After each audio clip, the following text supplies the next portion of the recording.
Hello, hello, hello, my friends. It's Jill Osborne from the Interstitial Cystitis Network. It is Sunday, May 15th, the glorious day here in California, quite warm. And I truly hope that you guys are having a wonderful Sunday. Now, these are, hold on. Now we got an error on Facebook. What's that? Yikes. All right, friends on Facebook, are we working? Because we just got an error on Facebook. Can you guys tell me? Can you hear me? Is everything okay on Facebook, or do I need to restart it? It's a really, really, really important meeting today. Really, probably the most important meeting of the year. Sue says yes. Cricket says yes. Awesome.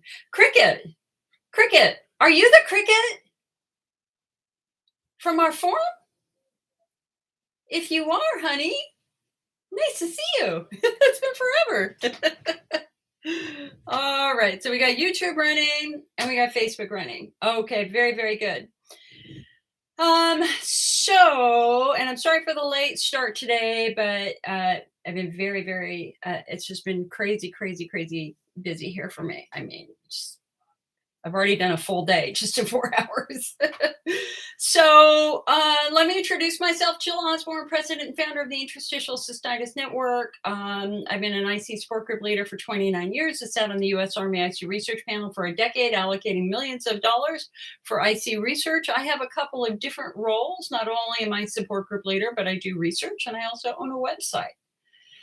When I do these meetings, I'm acting really as a support group leader here. I want to give you good factual information. My job is not to give you medical advice. My job is to educate you, empower you, give you context, give you new doors to open, then send you back to your doctor with questions. Hi, Donna. Nice to see you. So anyway, so we have brand new guidelines for IC released by the American Urology Association, and I'm going to be going over those in depth with you right now. And then this morning, the European Association of Urology released their own guidelines, which are different. And they both have a place. They both have context. But I want to share these with you, because in many cases they're good, and in other cases they're not so good. And, ultimately we have to understand that we are the educators here, that urologists don't have an opportunity to go to conferences to the degree to study what we're interested in. They're really interested in prostate cancer, cancers, things like that. So do urologists take the latest courses in IC? And the answer is probably not. Very few. Maybe if you're lucky, a couple hundred out of the 25,000 doctors who attend the American Urology Association, which is going on right now. And yes. And so we have a unique opportunity here as patients, because not only are we patients seeking care, we actually get to be educators, and we have a very strong role as educators. What's very cool is some of the language that I've used for the last 5 years are actually in the guidelines. So I'm like, yeah, baby, this is good. So why do we have guidelines in the first place? We have guidelines so that there's consistency of care. Because back in the dark ages, 10 years ago or more, doctors treated IC very, very differently. In some cases, doctors said there were no treatments, and the only option you have is neuromodulation, which is, of course, certainly was not true. Other doctors said there were no treatments at all, and sent you on your way. They wouldn't even care for you. Some doctors prescribed certain medications, but not others. And the inconsistency of how patients were being treated was nothing short of astonishing. And so back in 2008, urologists and patient groups got together to create guidelines. And these guidelines are evidence-based guidelines. This is about bringing the best information we have, proven by research studies, proven in research studies to be effective. And the first thing you have to understand about these guidelines is that they're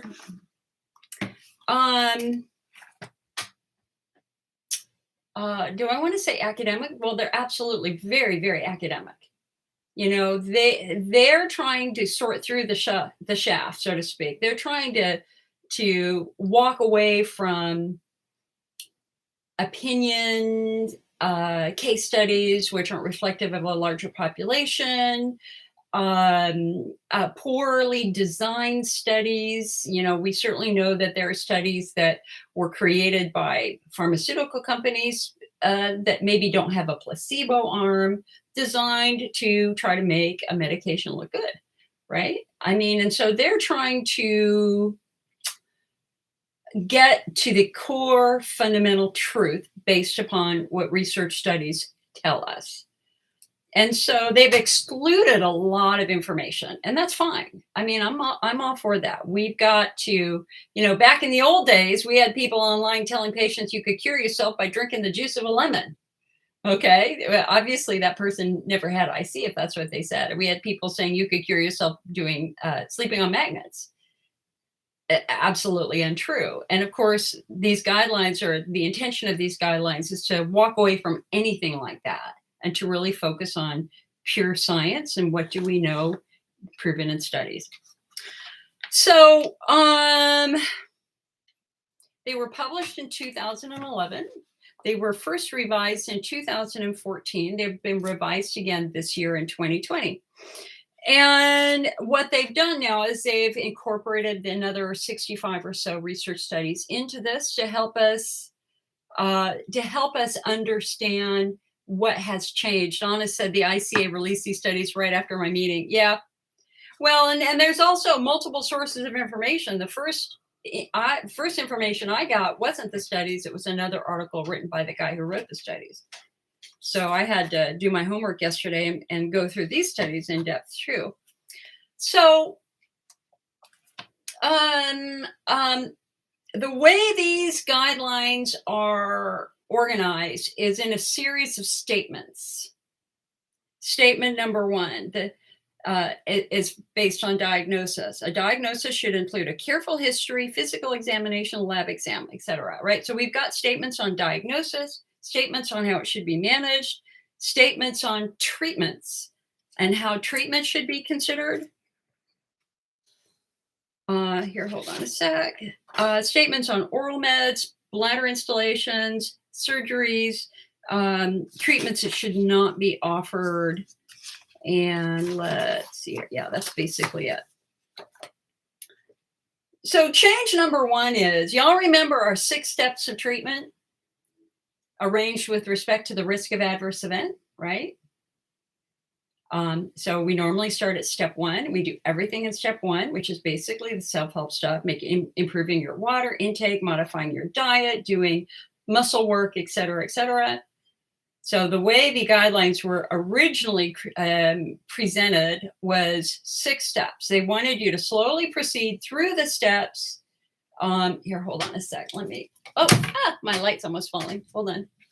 They wanted you to proceed through the steps thoughtfully. Hold on. All right. Well, hopefully that's good enough. All right. Okay. So the goal was to show you the therapies that were potentially dangerous. We wanted you to do the easy stuff before you did the harder stuff, the more dangerous stuff, right? That makes sense. Well, they've gotten rid of that. And that's very disappointing. It's extremely disappointing because if anything, it helps you understand and put in context risk. Risk is important here. And so we no longer have 6 steps of treatment. And I don't know how I feel about that. I can remember last fall when I knew that this was happening, and I emailed a couple of people on the committee, and I said, well, I really hope that you, for example, move Elmaron out of step 2 and put it into step 3 or 4 because of the risk of eye disease. And or that I think putting amitriptyline in step 3 or 4 is reasonable given the side effects, as well as now a very confirmed list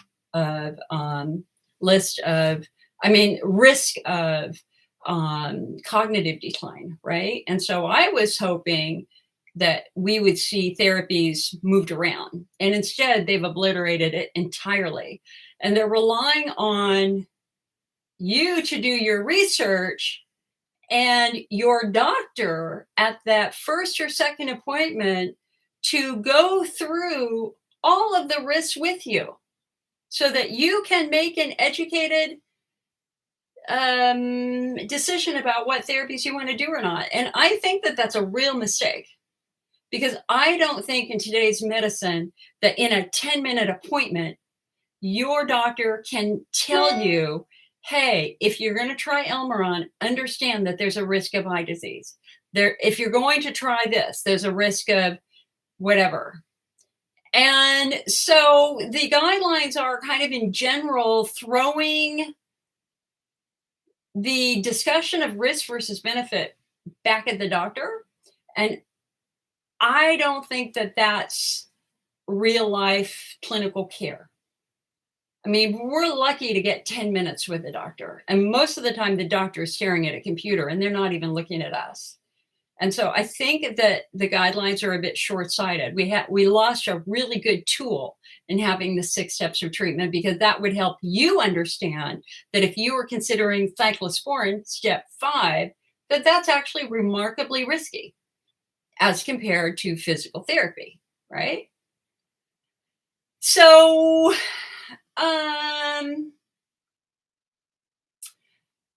we're going to have to work that a little bit more. I mean, we're really going to have to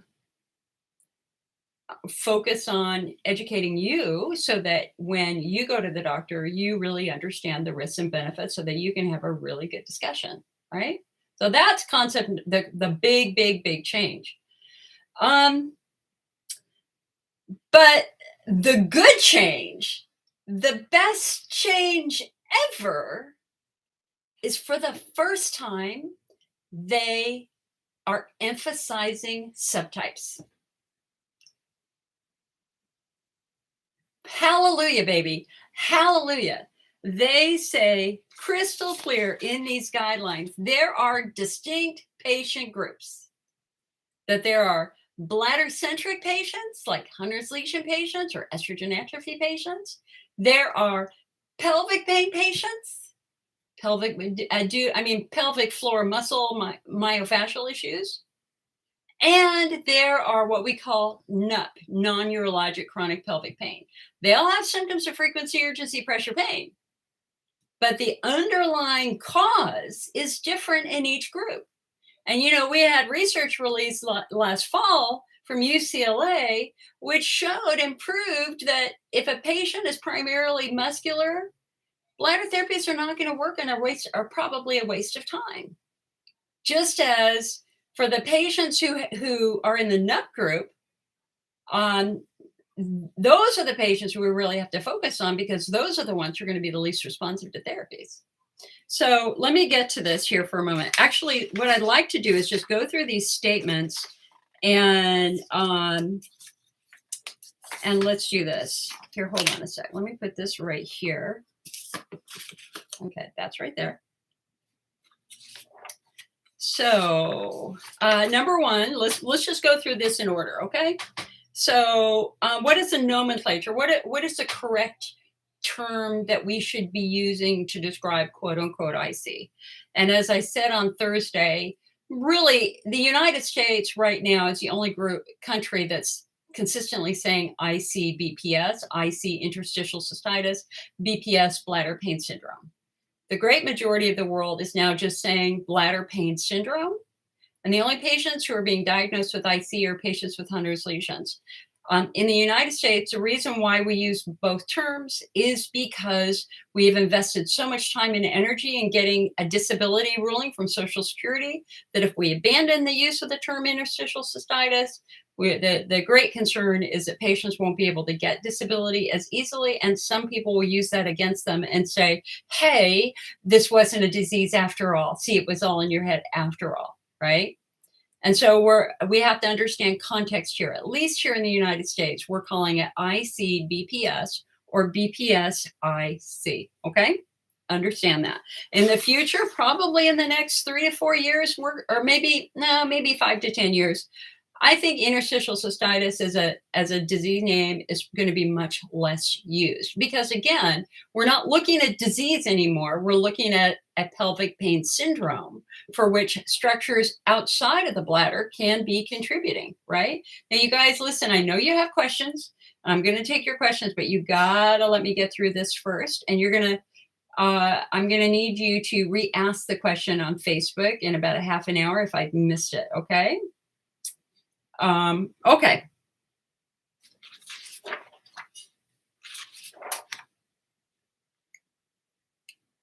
So let's see here. How do I want to say this?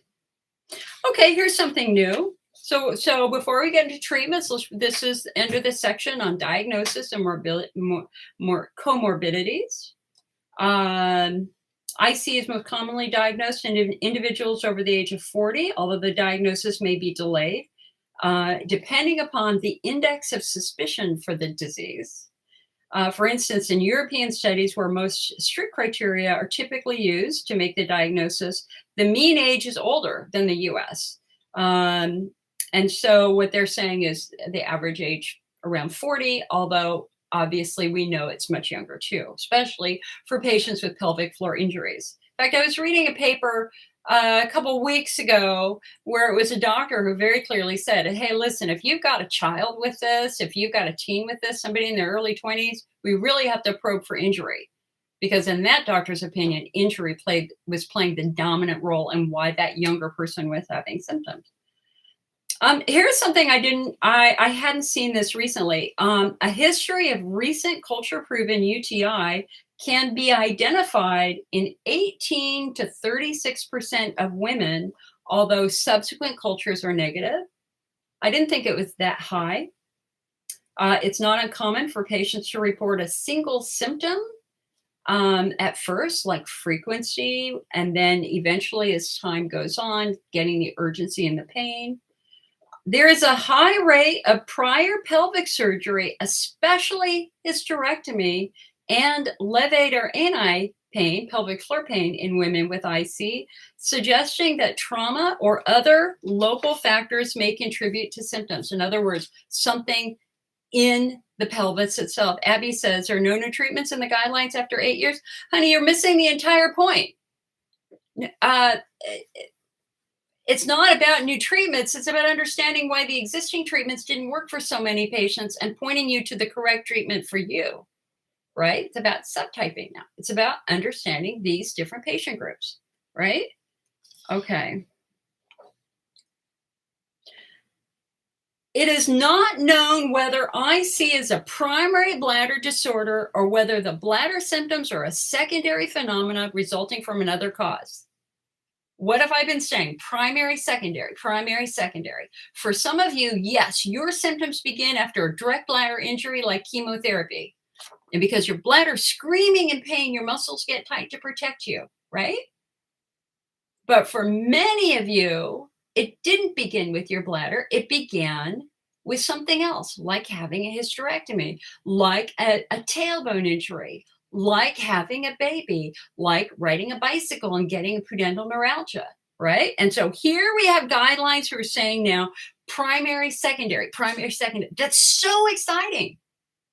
That's so exciting.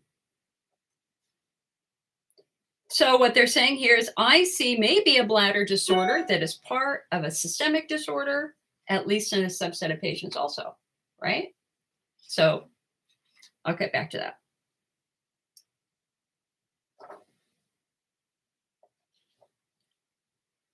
So here we go.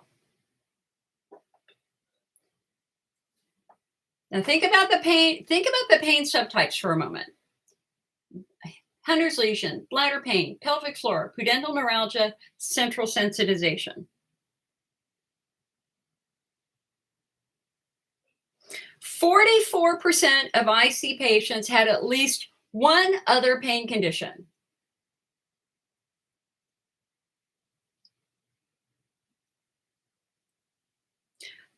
IC patients displaying pain, widespread pain beyond their bladder, showed multiple indications of a central nervous system pain sensitization.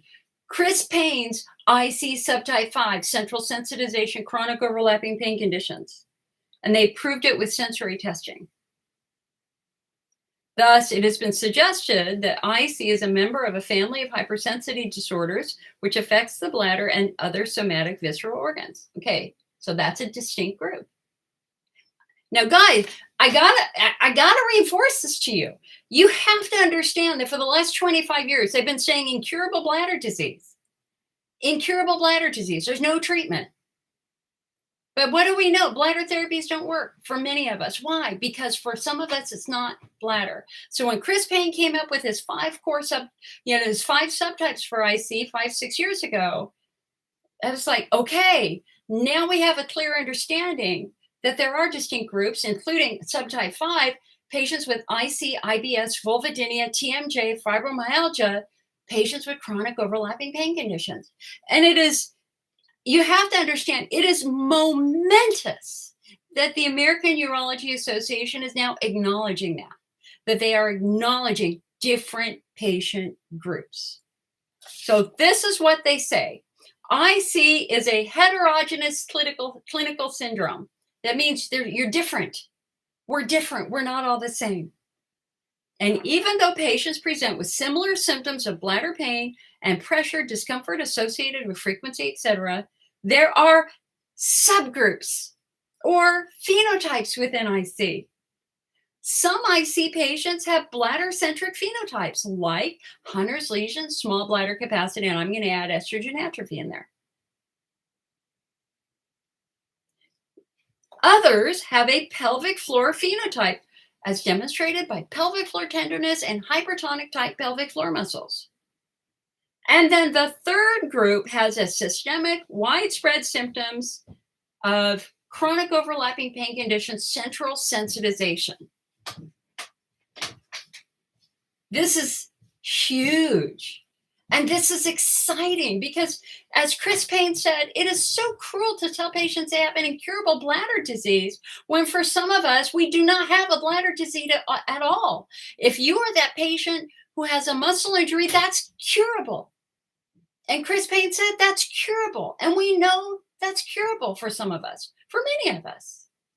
And then for those of us who have multiple pain conditions, rather than focus on chasing bladder therapies, bowel therapies, TMJ therapies, fibro therapies, thinking that we've got 12 different diseases, we don't. It's a central nervous system maladaptation. And that's because our central nervous system, and it's not mental illness. Nobody's saying this is mental illness. What we're saying now is that the central nervous system is involved. And we know from brain studies that these patients are stuck in fight or flight. I'm in this group. This is my subtype, right? This is one of my 2 subtypes. And so this is thrilling. It's thrilling because now when you go to a doctor and he just focuses on bladder therapies, you can say, look, doctor, look. The American Urology Association says there's at least 3 groups. And we know bladder therapies don't work for me. And if they don't work for me, the American Urology Association says, then let's revisit the diagnosis and see what we missed. Instead of condemning that patient to 20 years of Elmaron, which never worked, it's saying, if you've done a therapy for 6 months, 3 to 6 months, you've given it a reasonable shot to try to help you, and it is not working for you, they very clearly say, stop, take a step back, revisit the diagnosis, let's see what we've missed.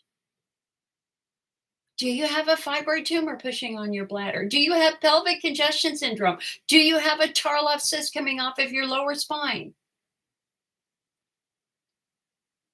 This is thrilling. This is probably literally the biggest change in 20 years. It's a very exciting, but now again, you're going to have to remember that your urologist doesn't know about the new guidelines yet. Now so here we've got this fabulous discussion of subtypes, right? But it's literally in the discussion at the beginning, and they don't reference it anywhere else in the guidelines, which is a mistake, I think. Sherry says, can they diagnose a central nervous system disease that includes fibro?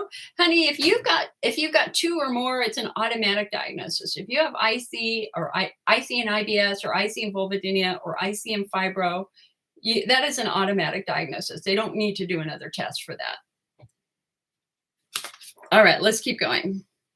Okay, here's another interesting factoid. What is the quality of life of somebody with this? It's rated as severe as end-stage renal disease, kidney disease, or rheumatoid arthritis. So this is not mild. This is not easy. The quality of life of chronic pelvic pain, it can be devastating for some of us, and they acknowledge that. You are not making this up. It is real. All right. So, let's see here.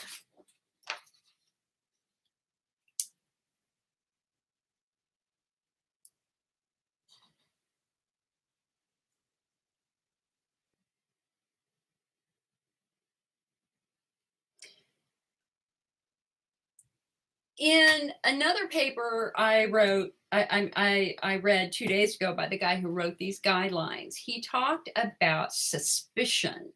When should we suspect interstitial cystitis? And basically what they're saying is, if you have symptoms for 6 weeks or longer, and they've ruled out UTI and they've ruled out everything else, that is when we're going to start suspecting that you have a chronic pain syndrome, okay? 6 weeks.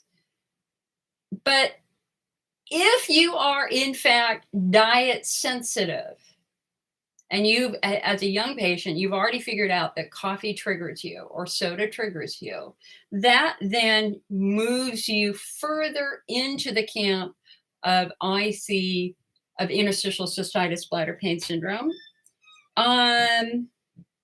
And for men, men with IC are less likely to report perineal pain as their most bothersome symptom. Men with IC are more likely to have suprapubic tenderness, pain above their pubic bone.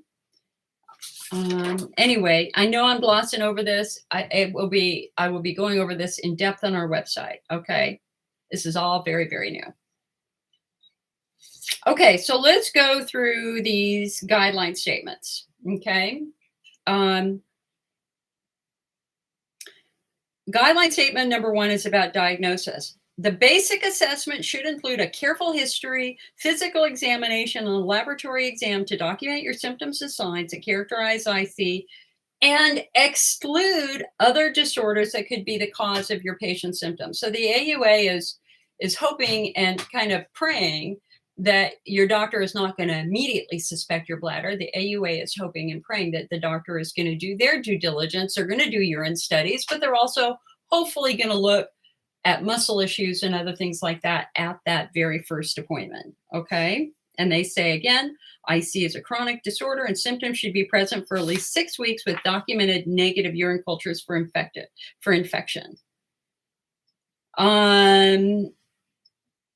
They describe how the physical examination should be done. They want doctors to look for abdominal and pelvic dysfunction, masses, tenderness, the presence of hernias. The pelvic exam means they should looking at the outer genitalia, the bladder base, the urethra. The pelvic floor muscles should be palpated for locations of tenderness and trigger points. Pelvic support for everything should be studied to make sure everything is in its correct place. They want doctors to rule out vaginitis, urethritis, a tender prostate, a urethral diverticulum, and other potential sources of pain and or infection. All right. Guideline statement number 2, baseline voiding symptoms and pain levels should be obtained in order to measure subsequent treatment. So this is something else that they really pound away at, is How are we going to know you're making progress unless we know what your real symptoms are? It's very, very important that avoiding diarrhea be done early so that as you try new things, you have a way of measuring to see if it is helping you or not. And so this is, again, as you think about, I mean, here's the thing about bladder symptoms in general. They can be really vague, but you're in the bathroom all the time and you've started a new therapy, but you're still up all night. Are you getting better? Well, if you're up 10 times a night, but now you've started something new and you're only up 6 times a night, is that improvement? Yeah, absolutely, that's improvement. But if you're not tracking it, how will you know you're getting better? And so having a way of measuring your symptoms is important, and they want doctors and patients to focus on getting an early picture of where you are so that we can always refer back to that to see if you've gotten better. They also want you to do a body map, a pain body map, to try to understand where your pain is located. And that's important. Remember, what do I say? Your ability to describe your symptoms is critical to your care. You can't just say, I have pain down there. You have to say, okay, I have pain by my rectum, I have pain by my hip bone, I have pain in my lower back, or I feel a buzzing sensation, or I feel this, or I feel that, right? Because, it's amazing the number of patients that I talk to, and they say they have pain, and I go, where? And they go, down there. And I go, where down there? They go, well, down there. And I go, well, is it inside or outside? And they go, oh, it's outside. And I go, well, if your pain's outside on your skin, that's not your bladder, right? So they want you to be a little bit, you to be more descriptive on where your symptoms are. And they want your doctor to maybe give you a pain map so that you can show where your pain is if you're having trouble verbalizing it. So the use of a body pain map is recommended. I like that. Guideline statement number 3, cystoscopy and urodynamics should be considered when the diagnosis is in doubt. So a diagnosis is really it's a diagnosis of observation. In fact, the only testing that they're actually recommending is a urine test to rule out UTI, and maybe if you've got blood in your urine, to a urine cytology test to rule out cancer, right? But they are specifically saying here that a cystoscopy, hydrodistension, or urodynamics are not needed to make a diagnosis of interstitial cystitis.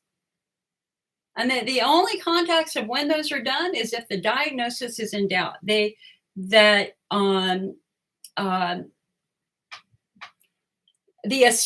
operating assumption here is that they think you might have a bladder pain syndrome. They give you the basic self-help. They give you the early treatments.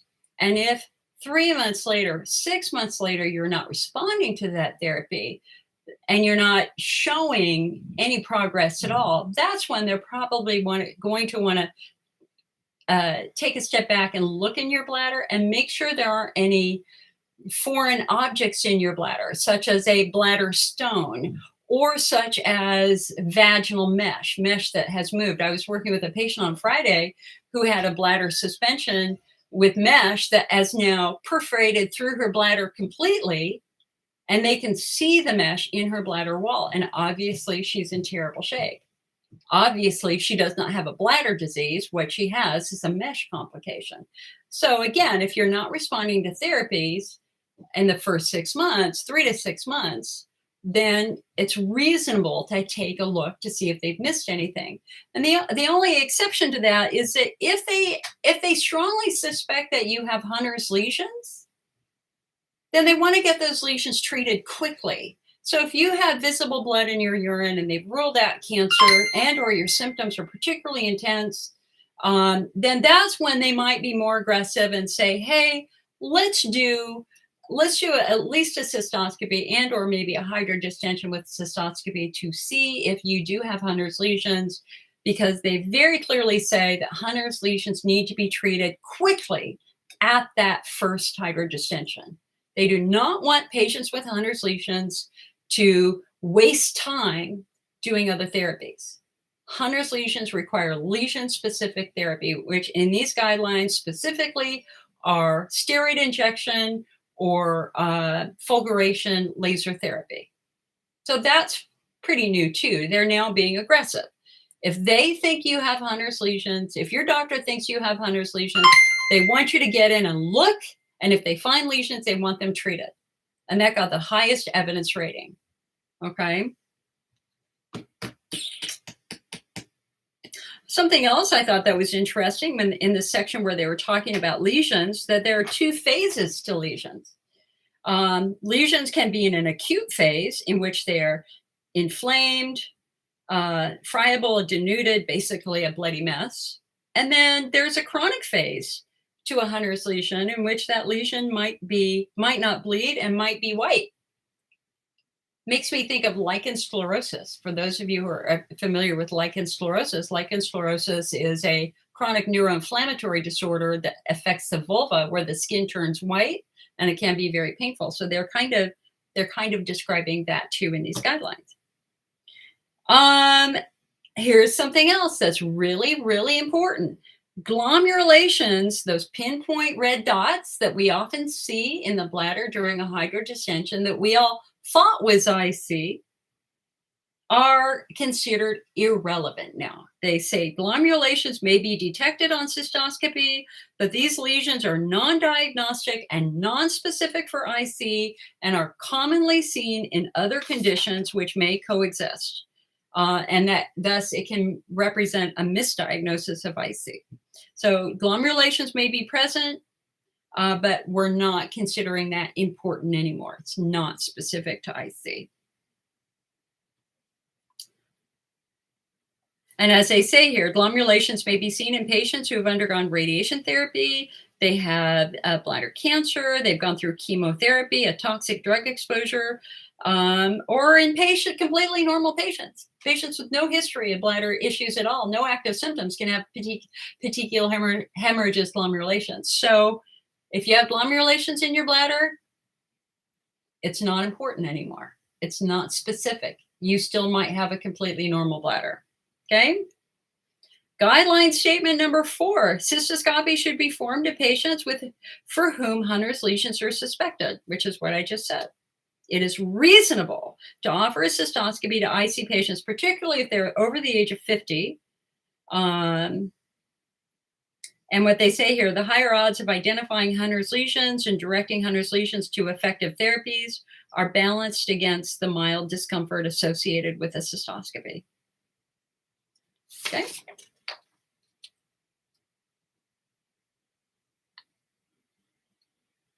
You know, it's all about risk versus benefit. We want to measure the risks of therapy compared to the potential benefit of therapy, and that's one thing that these guidelines are particularly good at is helping us understand when something has the potential of being more damaging as compared to something which it's worth doing if it will give us good, valuable information. Okay, now here's something else that they say. Again, they are embracing the concept of subtyping because they say right here, no single treatment works well for the majority of patients. A one treatment fits all approach does not work, period, end of story. Why? Because we're diverse. Bladder therapies might work for one group, but muscle therapies will work for another. So this is what they say. No single treatment works well for the majority of patients. The treatment approach should be tailored to the specific symptoms of each patient to improve your quality of life. So we're not going to just give Elmaron to everybody. We're not just going to do, what's the right word for it? Fire hose approach where everybody gets Elmaron or everybody gets this or everybody gets that. They are not doing that anymore. It's about your unique presentation of symptoms and what can we do to improve your symptoms and find the therapies that make the most sense based upon your symptoms. And thank you for those stars, guy. Thank you. I don't know who it is, and I can't go down to that yet, but thank you. All right, guideline number 5, treatment decisions should be made after you and your doctor discuss the potential risks. that the patient should be informed of the risks, benefits, and alternatives. And except for patients with Hunner's lesions, the initial treatment should be non-surgical. Okay, so again, Hunner's lesions require their own unique therapy. If you don't have Hunner's lesions, we are out of that group to start with. Sherry says, are trace amounts of blood in the urine related? Yes and no. I can come back to that. If you have visible blood in your urine, the guidelines say that they want, when at that first appointment, when they take a urine sample, they want the doctor to look at it under a microscope to look for blood, right? So in addition to sending it off, to doing a dipstick test and sending it off for culture, they believe that it is very important that the doctor look at it under a microscope to evaluate the presence of blood. Because if you got a lot of blood in your urine, then you need a different workup. We need to rule out bladder cancer, especially if you have a history of smoking. And if you don't have the history of smoking and the urine cytology comes back negative, they're going to go, all right, maybe this patient has Hunner's lesions. But if it's if it's a small amount of just microscopic blood as opposed to visible blood, then that's also a sign of bladder injury. So it's just a clue, right? It's something that they've got to check and rule out. In contrast to prior versions of the guidelines, this update no longer divides treatments into first line through 6 tiers. Clinicians do not need to proceed in a linear algorithm from first to 6 line treatments described in the previous guideline. Instead, treatment is categorized into behavioral, non-pharmacologic, oral meds, bladder instills, procedures, and major surgery. They want concurrent multiple therapies can be offered. So we call that multimodal therapy. Like, we want you to be doing muscle work potentially. We want you to be following the diet. If you got bladder sensitivity, maybe using this or that.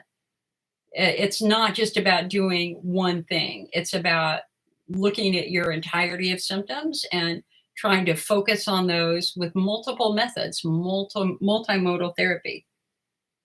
All right. Education, self-care, and behavioral modification are essential to any treatment plan. So they are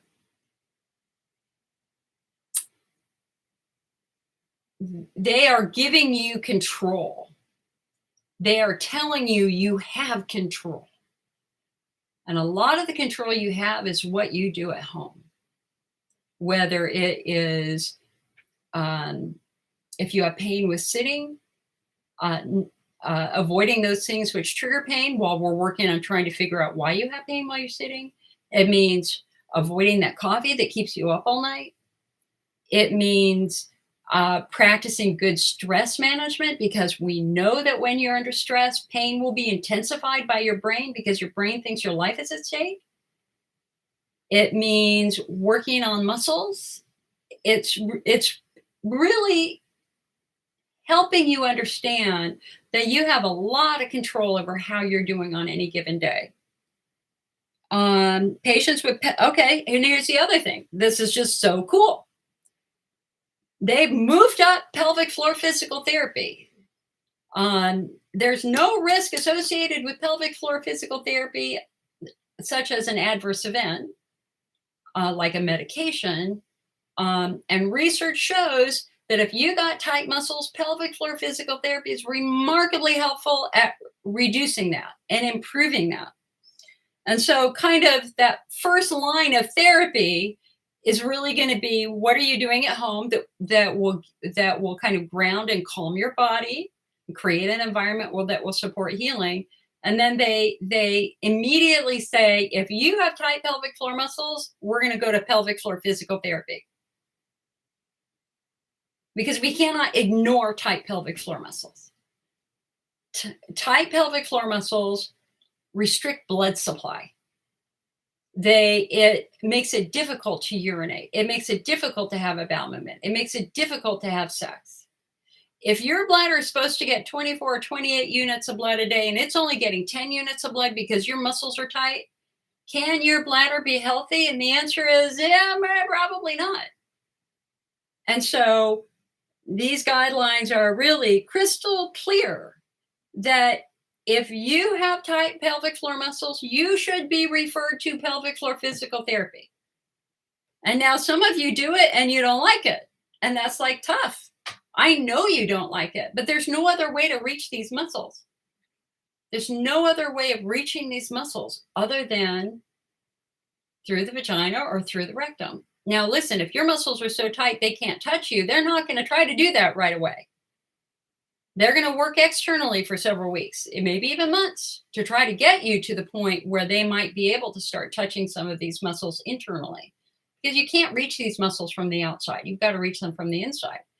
And so, and I know some of you don't like doing that, but you have to understand that tight pelvic floor muscles, especially trigger points, are devastating for your long-term pelvic health and your long-term bladder health.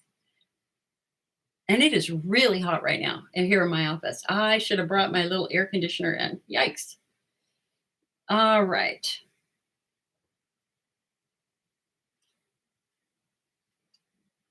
While some patients may opt to start with education, self-help, et cetera, or physical therapy, other patients will benefit from a concomitant oral or intravesical therapies. As part of shared decision-making, clinicians should counsel patients on all applicable options with their risks and benefits. So the other thing that they're saying here is if your bladder's screaming in pain and you're bawling your eyes out because you're in agony, what they are doing is they're freeing up the urologist and saying, give that patient a installation. If the patient understands the risks and you talk about it and you say, hey, I can give you a bladder installation that can numb your bladder and give you a couple hours of relief. Would you like to do that? They're opening that up now. It's like, okay, yeah, you can have a bladder installation even potentially at your first treatment, at your first appointment. So that's good. I mean, it's about how are you presenting. A mild patient might not need to do that. But if you're in a serious flare and you're bawling your eyes out and you're there saying, please help me, I'm in agony, I cannot sleep at night, it's giving the doctor the option of talking with you about doing a bladder instill, doing a rescue instill. Why not? Okay, so that's kind of new. That's different. I mean, because in the old guidelines, bladder instills were not considered probably for about 6 months. Got to get through step 1 first. Let's see where else we go. And again, I just have to say, the challenge here is that they're assuming that the doctor can spend enough time with you to talk about all of these treatment options. And that is ultimately the flaw in this, is that no, the doctor simply is not going to be able to spend an hour with you talking about what your treatment options and what the pros and cons are. That's kind of one of the things that we do. Think about how long these meetings can be. I've done meetings here for 5 hours taking questions. They can't fit all that in a 10-minute discussion.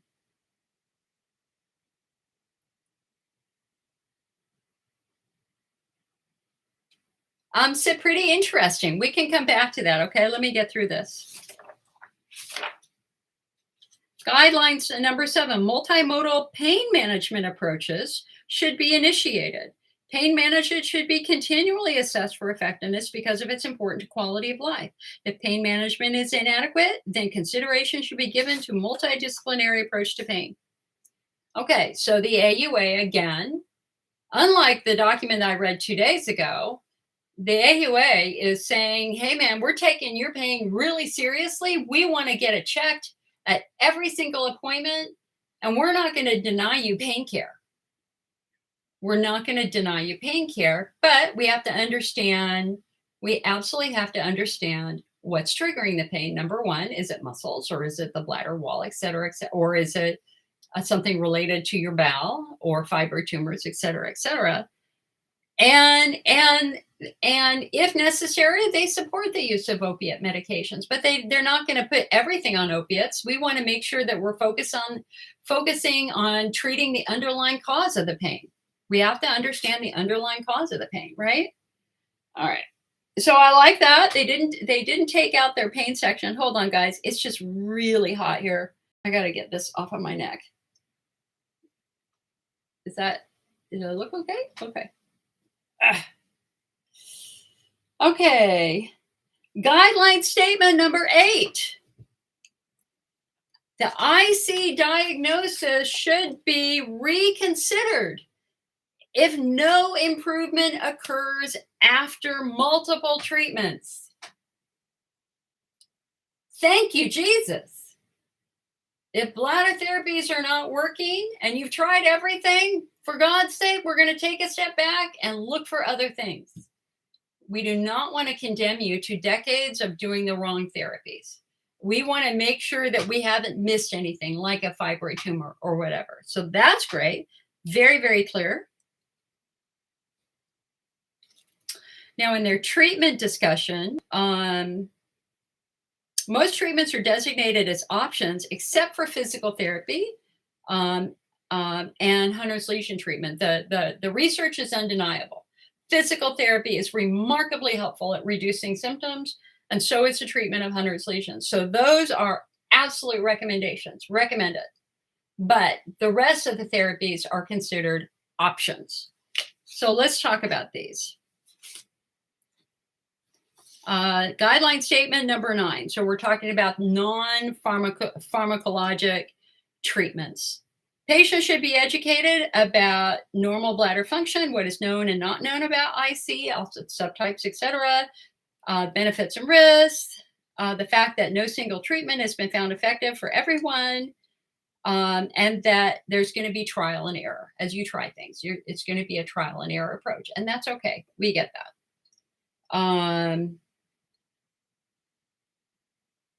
Patients should be counseled that identifying an effective pain relief regimen may require multiple treatments or multiple trials of different medications. And then they also suggest having a plan for flares for those moments when your pain gets more intense. Guideline statement number 10. Self-care practices and behavioral modifications that can improve symptoms should be discussed and implemented as feasible, including altering the concentration or volume of your urine. In other words, making sure you're not dehydrated. Application of heat or cold over your bladder or perineum. Hello, we know that. Avoidance of certain foods that are known to be bladder irritants for IC, such as coffee or citrus. Use of an elimination diet to determine which foods may bother you. The use of over-the-counter supplements like Pre-Leaf. Okay. Techniques applied to trigger points in areas of hypersensitivity. Strategies to manage flare-ups, pelvic floor muscle relaxation, bladder training, etc. Okay, so self-help matters. Self-help is the absolute foundation of care for you. If you're not following the diet and you got Hunner's lesions, you're just a fool. You're just a fool. If you know that certain foods trigger pain and you're doing it anyway, then you are not creating an environment that will support healing. This is about helping your bladder heal and trying to calm everything down to a certain degree, including nerves. Guideline statement number 11. Patients should be encouraged to implement stress management practices to improve coping techniques. That's perfectly fine. Absolutely. Absolutely. You know, this is stressful. And the challenge here is that stress amplifies and intensifies all of your symptoms. And if you've got anxiety disorder, then that means you probably have chronic overlapping pain conditions. That means we got to work on your central nervous system and calm your central nervous system down a little bit. Because if you're letting that anxiety run amok, your pain's going to be off the charts. Literally, because the most primitive part of your brain thinks your life is at stake. It's trying to get your attention. It will absolutely intensify all of your symptoms. So we got to nip these in the bud. God didn't give you the skills to handle IC or COVID when you were born. This is about learning new skills. It's about learning a little bit about mind-body medicine, which is incredible. It's so helpful. It's about learning how to control anxiety better, getting new skills. Okay, guideline statement number 12, appropriate manual physical therapy.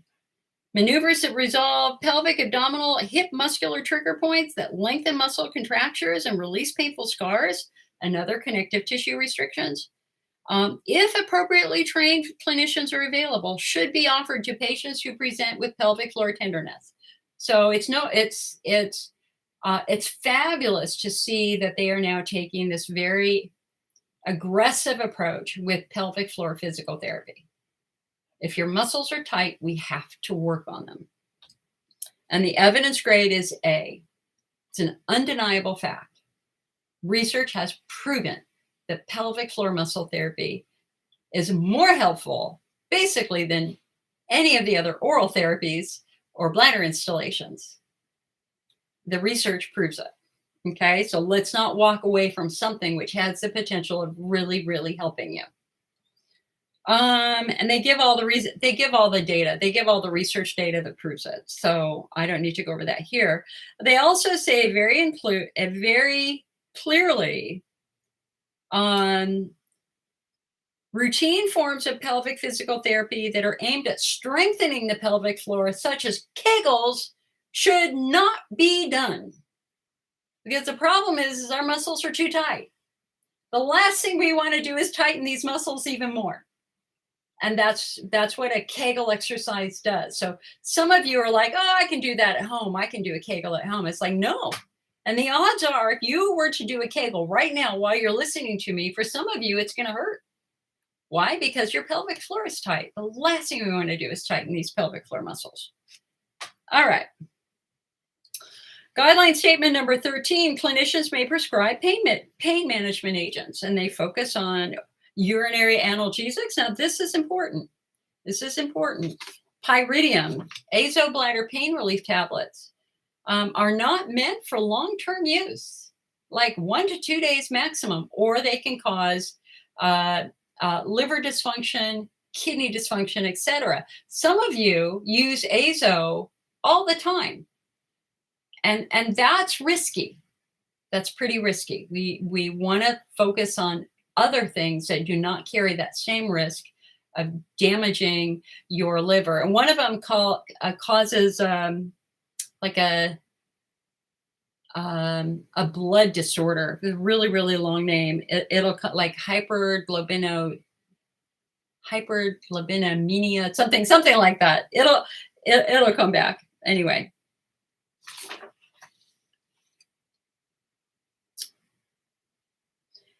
They also suggest that doctors look at the pain strategies and pain medications used for other chronic diseases. They really put IC and IBS and fibromyalgia and vulvodynia in that they're comparable.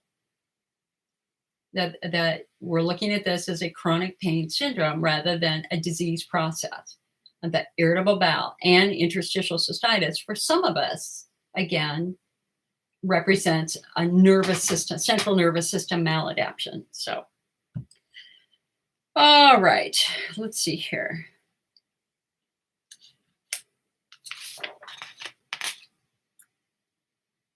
It is important to note that pain management alone does not constitute sufficient treatment. That is so true. If all you are doing is taking pain medication, you are covering up the symptoms. And it is important that, and I understand that. I understand being in agony. I understand begging for relief. And to have those hours and days where you're not suffering is reasonable, because I have been there.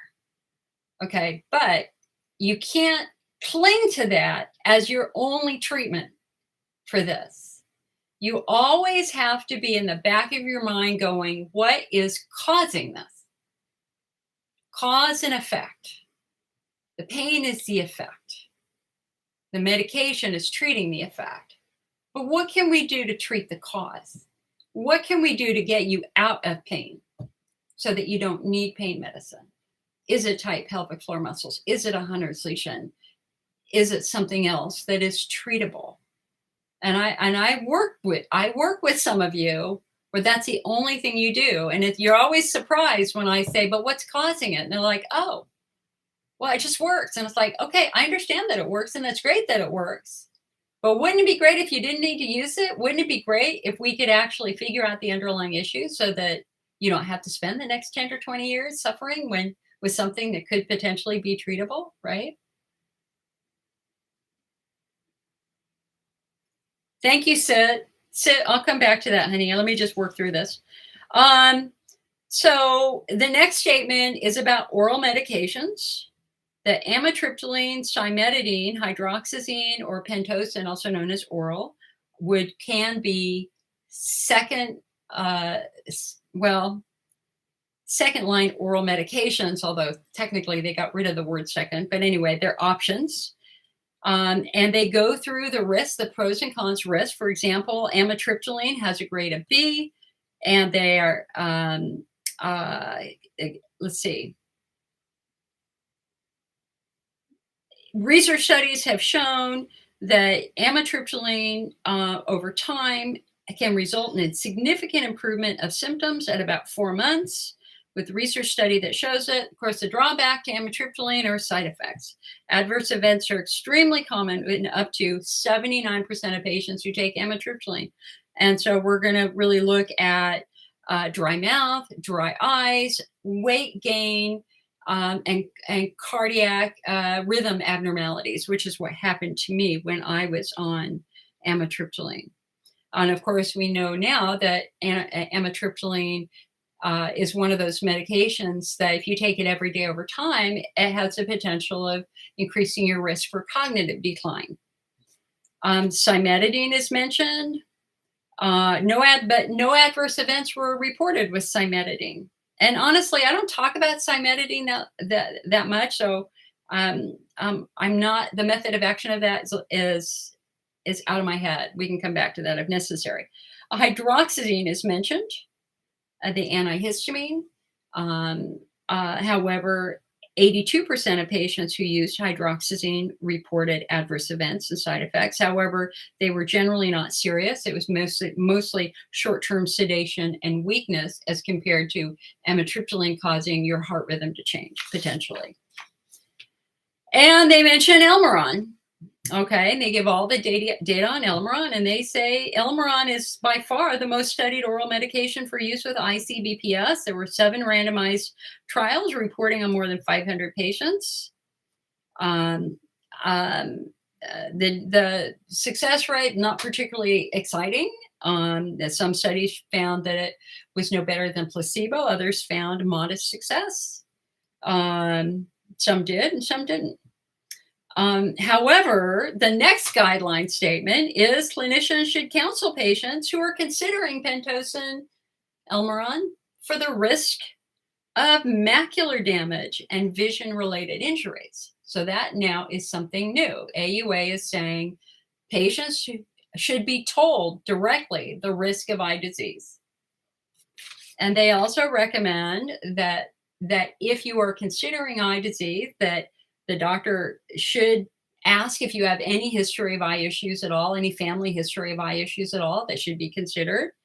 For patients who have pre-existing conditions, retinal eye disease, they want you to have an eye exam before you even start, and then 6 months later to have a second eye exam so that you can compare the new one with the old one to make sure your eyes aren't changing. And then everybody who uses Elmaron should have a retinal examination within the first 6 months, and then periodically to monitor your eyes to make sure that your eyes are not changing. Now, our challenge here is, even though the AUA guidelines say length of use matters, that it appears that 3 years of use is when the risk of eye change begins. However, as they say in these guidelines, and as the FDA says in the Elmaron warning, some people's vision is changing before 3 years. And the other question here is it permanent? We have one case study that shows that the eye disease, the changes in the retina progress even after you stop the medication. So this is a tough one. This is a real tough one. When we're talking risk versus benefits, is the risk of eye disease worth it? And that's something that you and your doctor are going to have to talk about, and you're going to have to think about. Now, the other thing I'm going to say is that there are some urologists out there, because I've worked with patients who've had this discussion with their doctors, and we have urologists who are saying it's not a risk. None of my patients are showing retinal disease. But the immediate question back is, have they had their eyes checked? I think at this point in time, given the FDA warning, given the research that is proving it, I think it's irresponsible for any doctor to say that none of their patients are affected. It's just, again, the research the clinical studies show at least 20% of Elmaron users appear to show changes in eyes.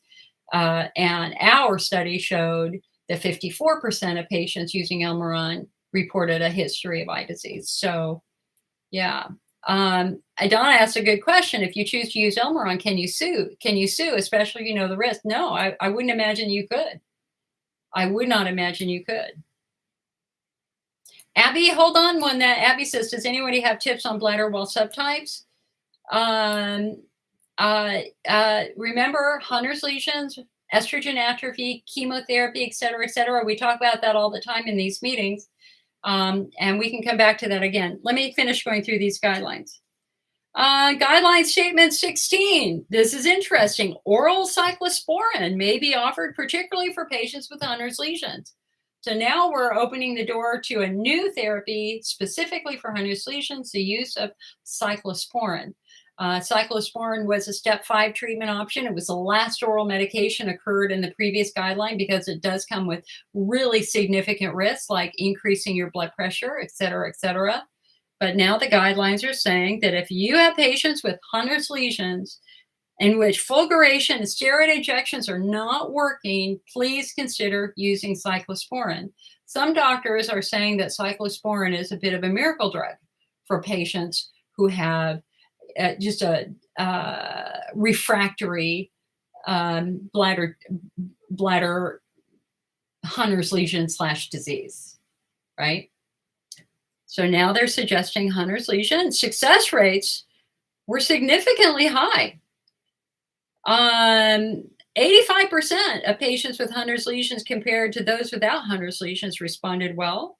The authors note that the patients without Hunner's lesions who had improvement did not improve to the same degree as patients with Hunner's lesions. Of 34 patients with Hunner's lesions, although 29 out of 34, 85% had a successful response, 6 of these patients did stop the medication for adverse events, leaving the final success rate at 68%. So that's cool.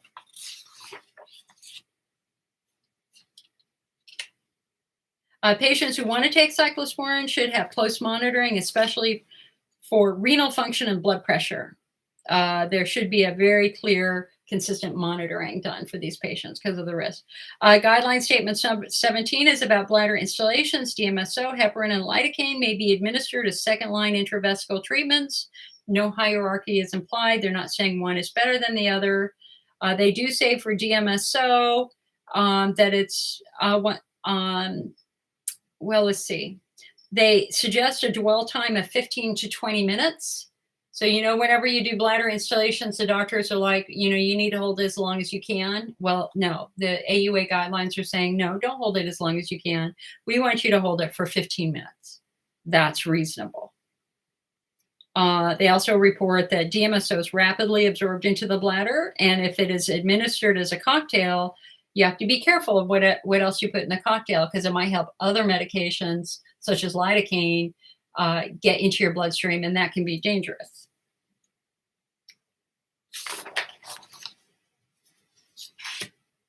Anyway, I don't need to go over the research.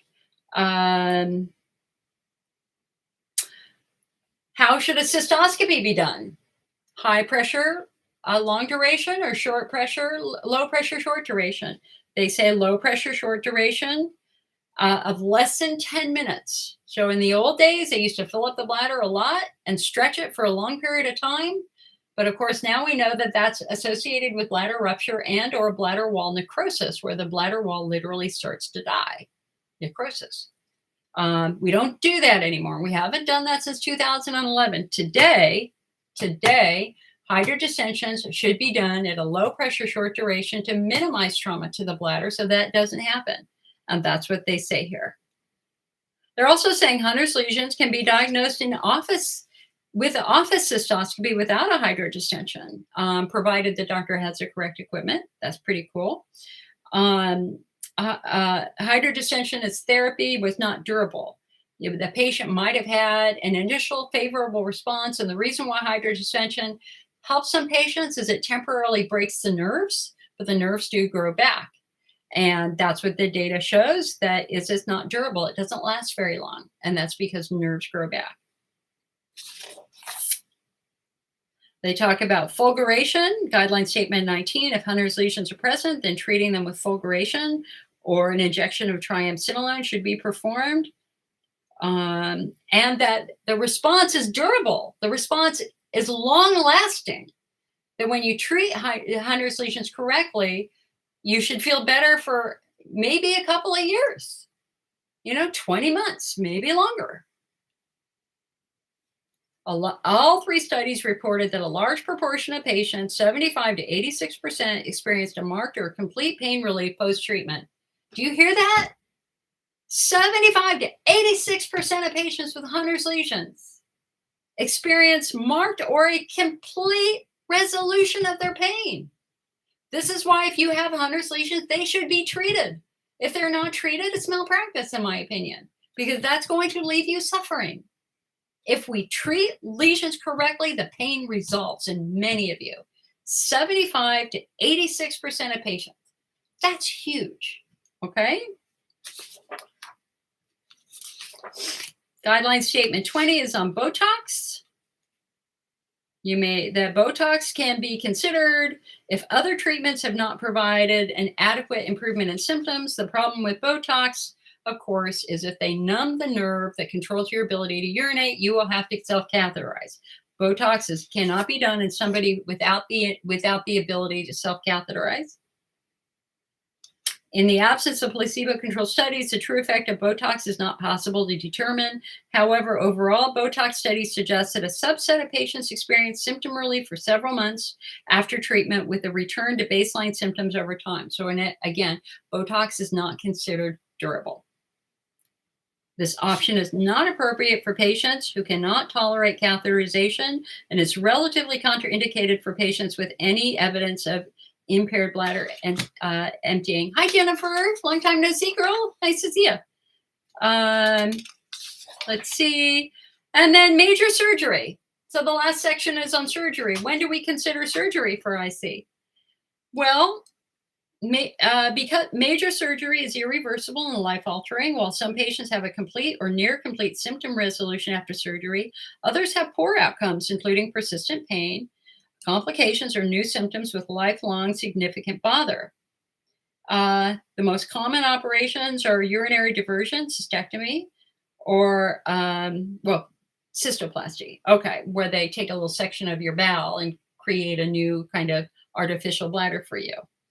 Patient selection has by far the greatest influence on outcome. It's much more important to select the right patient than the type of operation.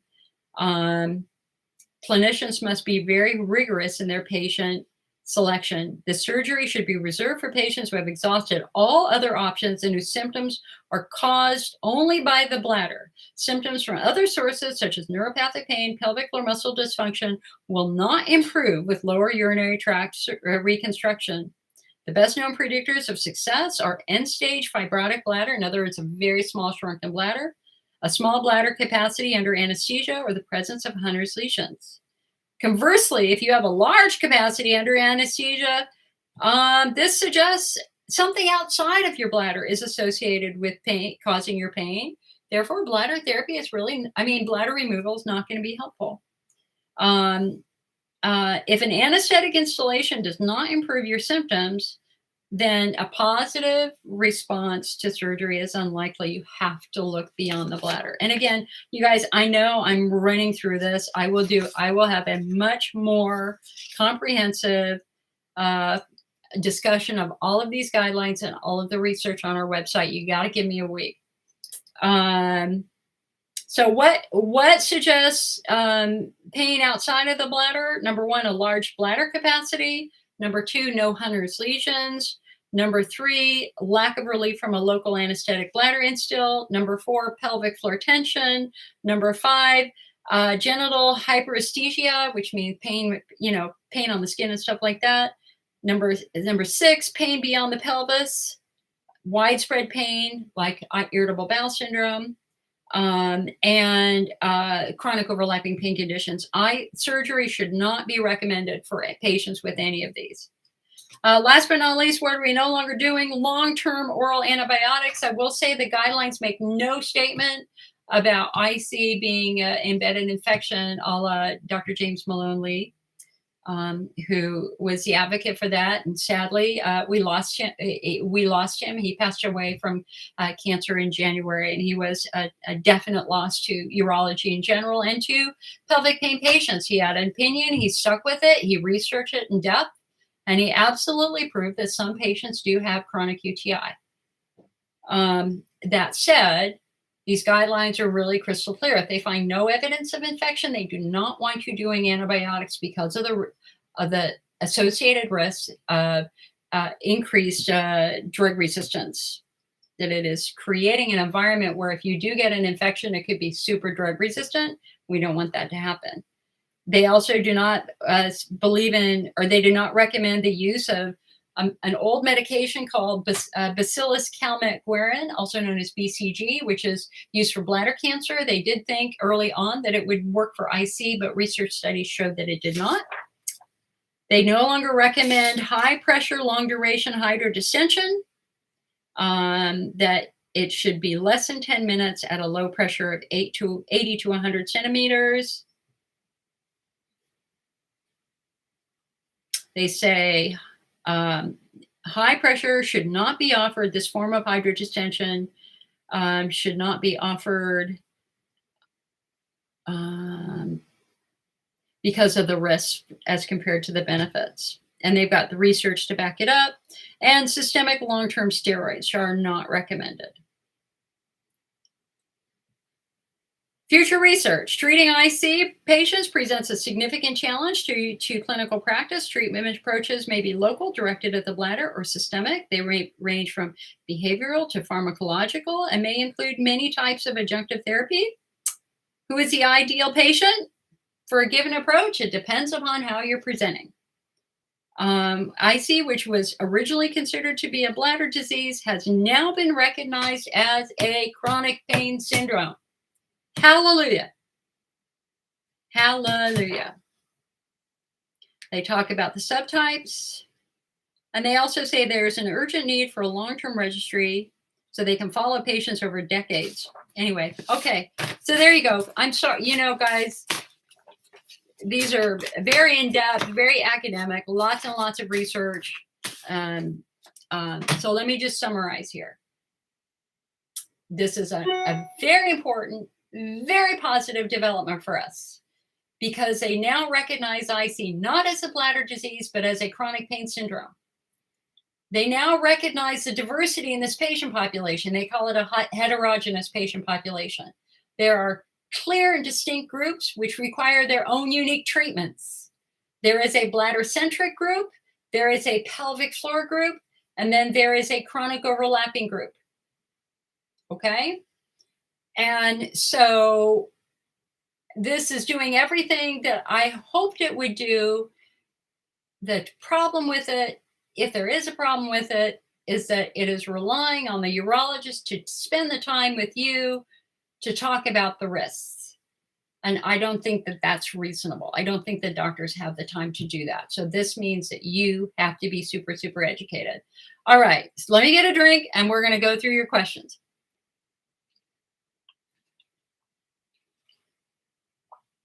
actually haven't even had breakfast or lunch, this is it right here. This is how busy I've been today with patient care. With parent care. Elena from Norway, I'm very interested in trying N-acetylcysteine infusions based upon a case study that I put on our website. He says, I will need to try classical treatments before experimenting. I do not agree with him since this is a non-invasive treatment with low risk compared to bladder distension and Botox. What can we do to get a larger study of NAC infusions for IC? I think, it's a great question, Elena. So,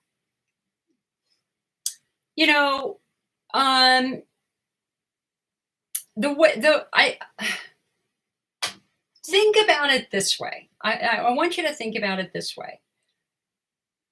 Let's say you've got $1,000 that you can spend in the next 6 months to treat your IC. Do we want to throw that $1,000 at something which only helped one person?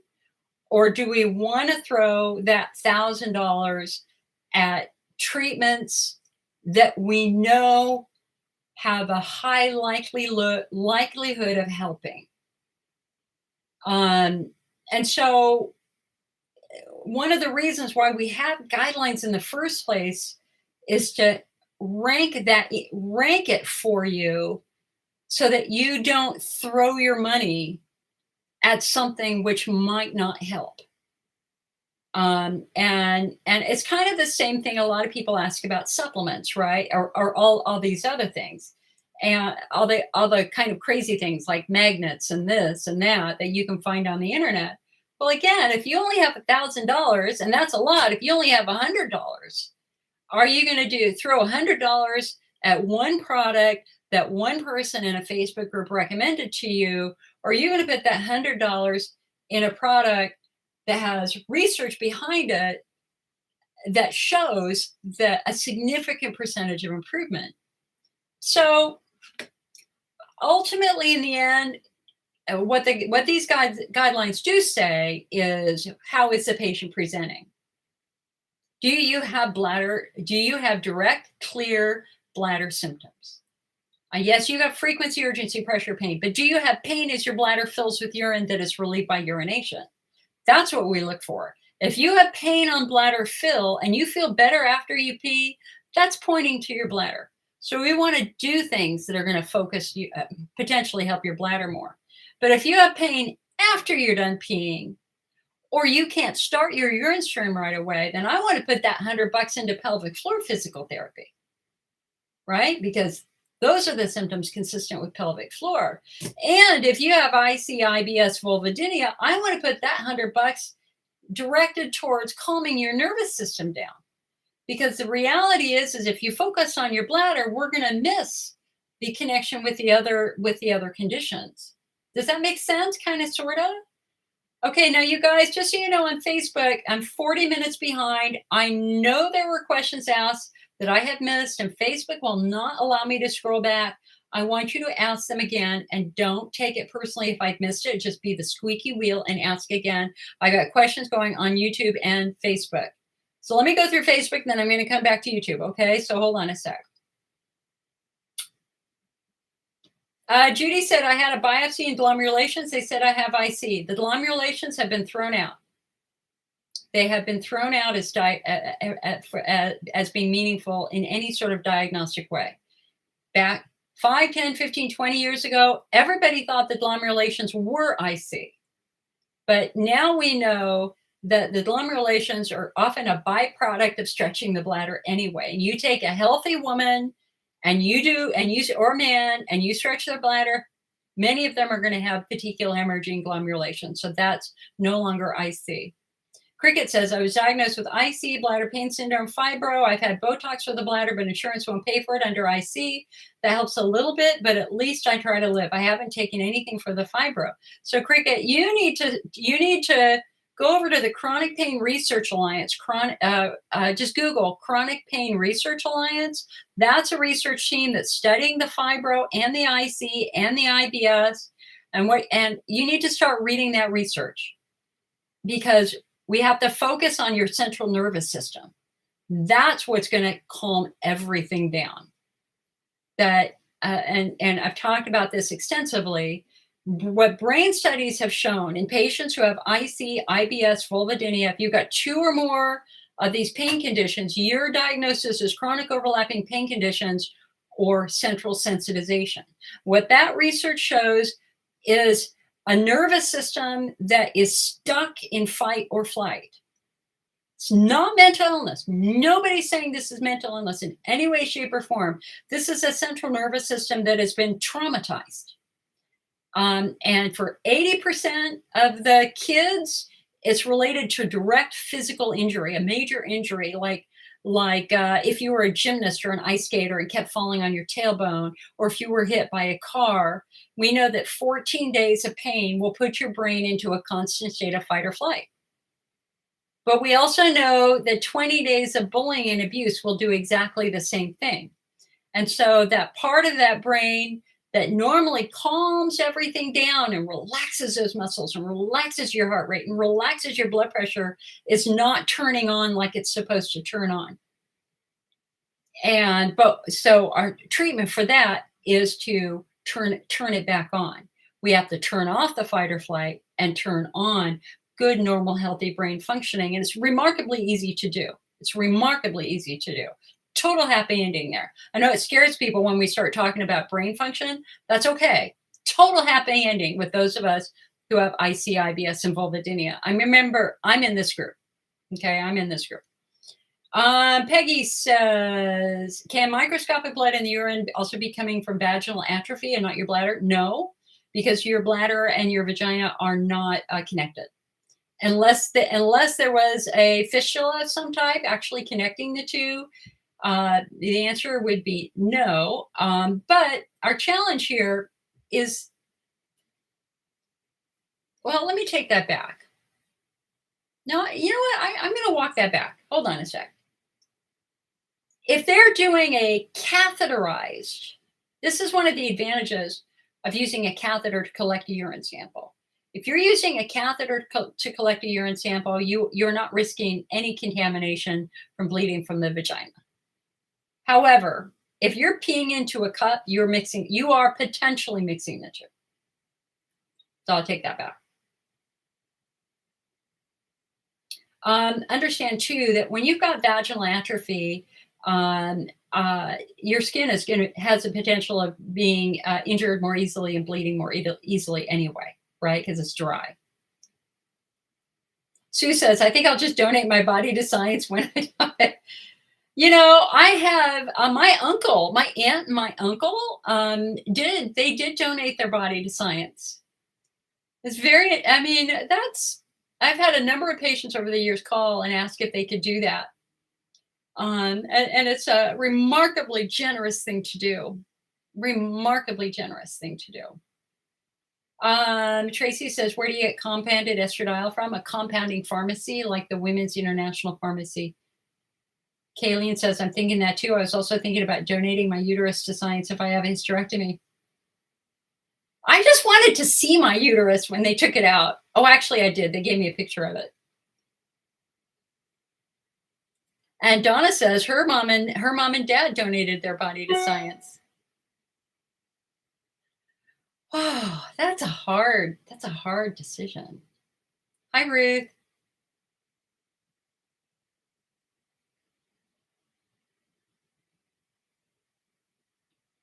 Anne wonders about vaginal atrophy of microscopic blood. You guys are funny on Facebook. Cricket says, I've used high-dose pyridium for years. No one said otherwise. Yeah, you're going to really have to, I would encourage you to Google it, Google pyridium side effects and look more at the data. I have another paper here. These are the first papers that I started this whole journey on because these were released like on Wednesday. And in this, he makes, same guy who wrote the AUA guidelines, and this is his summary of the AUA guidelines. He talks very specifically about this. I can.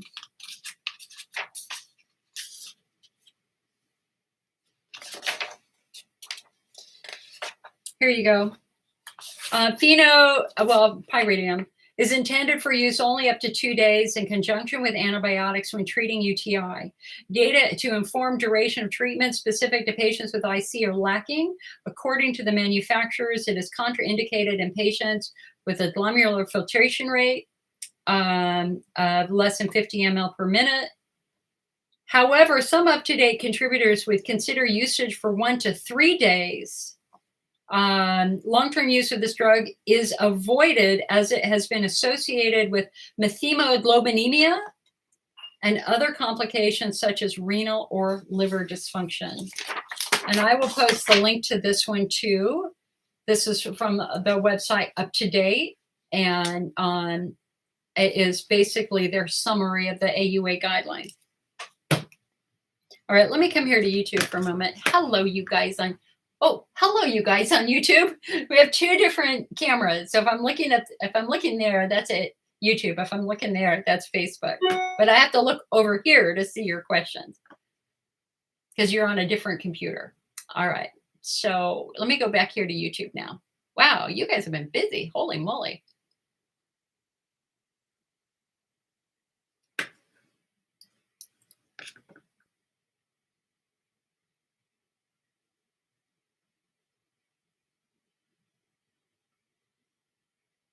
Abby, I'm so sorry that you're in a bladder wall flare right now. I understand. You're entitled to be in a bad mood, honey. It's okay. So they say they're only offering you DMSO and Elmaron. Why not a rescue installation? They can do a rescue intravesical lidocaine with heparin, and that might help break you out of that flare because it numbs the nerves in your bladder. So there's more than just DMSO. There's a lot of other bladder installations that can be used. You can use a straight anesthetic cocktail. You can use a straight heparin cocktail, or you can do heparin lidocaine. DMSO really has fallen out of favor as a treatment for IC over time, in part because it hurts. Many patients who do DMSO have discomfort afterwards, or you smell like garlic afterwards. And so the reason why the rescue installations, the heparin lidocaine installations, became more popular is because, number one, you don't smell afterwards, and number two, you generally walk out of the doctor's office pain-free. The great majority of people who have them walk out pain-free, and you're pain-free for several hours. And the theory is the more you do it, once a week for 9 weeks or whatever, is you're slowly but steadily calming the nerves down. Donna goes, yeah, for recognizing subtypes. Donna also says, when I have a bowel movement, nerves in my vaginal area become irritated. I totally get that. I totally understand that because the nerves are part of what we call dermatomes.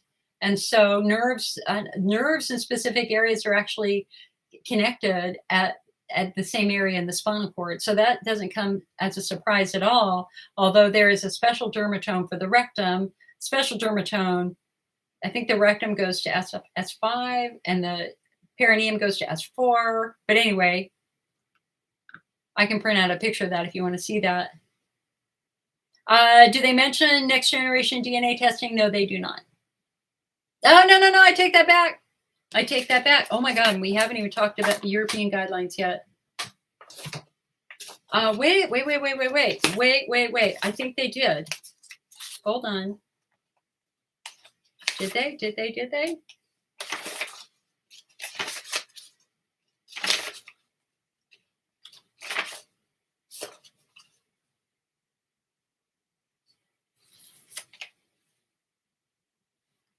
Basic laboratory examination includes a urinalysis and urine culture. A proper hematuria workup should be performed, especially for patients with tobacco exposure, given the high risk of bladder cancer.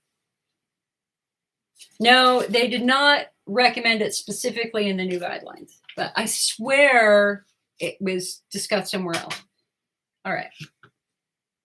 Sherry said, are trace amounts of blood and urine related? They can be.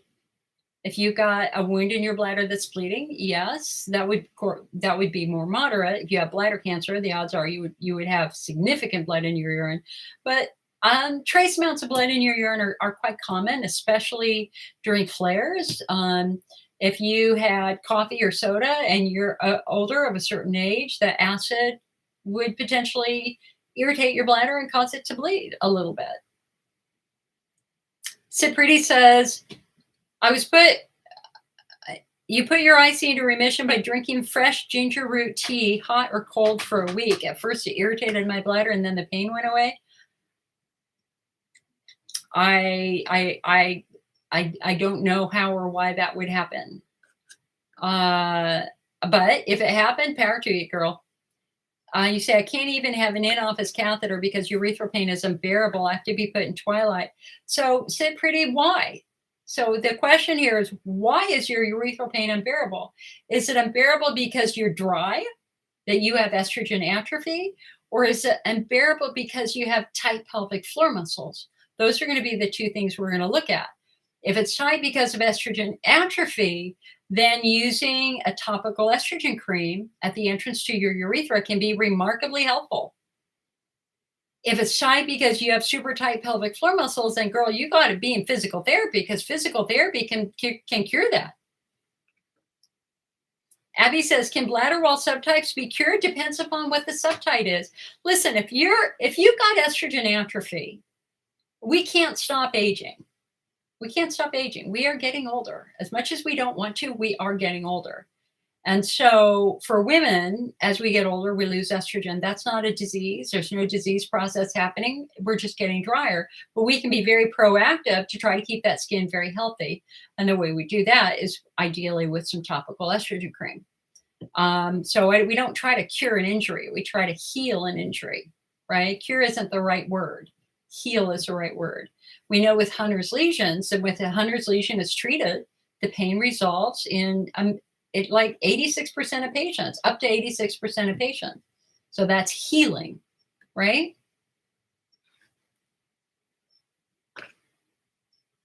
Donna says, if patients having a lot more information on chronic bladder syndrome is crucial, the ICM website will be increasingly important. Yeah, it will be. I mean, but now I got to rewrite everything. Please, God, no. Cipriti says, I try to use teas to detox my liver and kidneys if I have to use OTC meds and treatments. Yeah. 5 says, my experience of bladder issues involve muscles, oxalates, and stress. Catecholamines, diet, pelvic floor tension all affected me. Reducing oxalates and stopping weighted crunches helped. So again, kind of chicken and the egg, right? Which comes first, the chicken or the egg? And for us, it's which comes first, the bladder or the pelvic floor. The odds are they're both involved, but one is primary and one is secondary, just as the AUA guideline said. And so we have to try to understand what the original problem was. So if, for example, you were a child athlete and you sustained multiple injuries, if you were one of those patients where sex has always been painful, then you have vaginismus, right? Okay, which means your pelvic floor muscles are massively tight. And the long-term consequence of tight muscles is ischemia, which is going to affect everything else in your pelvis because nothing's getting good blood supply, which could then explain why you're sensitive to oxalates. Oxalates are a particularly irritating chemicals found in certain foods like spinach, chocolate, berries. And it's well known that vulvodynia patients who have a lot of skin sensitivity react negatively to oxalates. And so eliminating oxalates from their diet can be very, very helpful.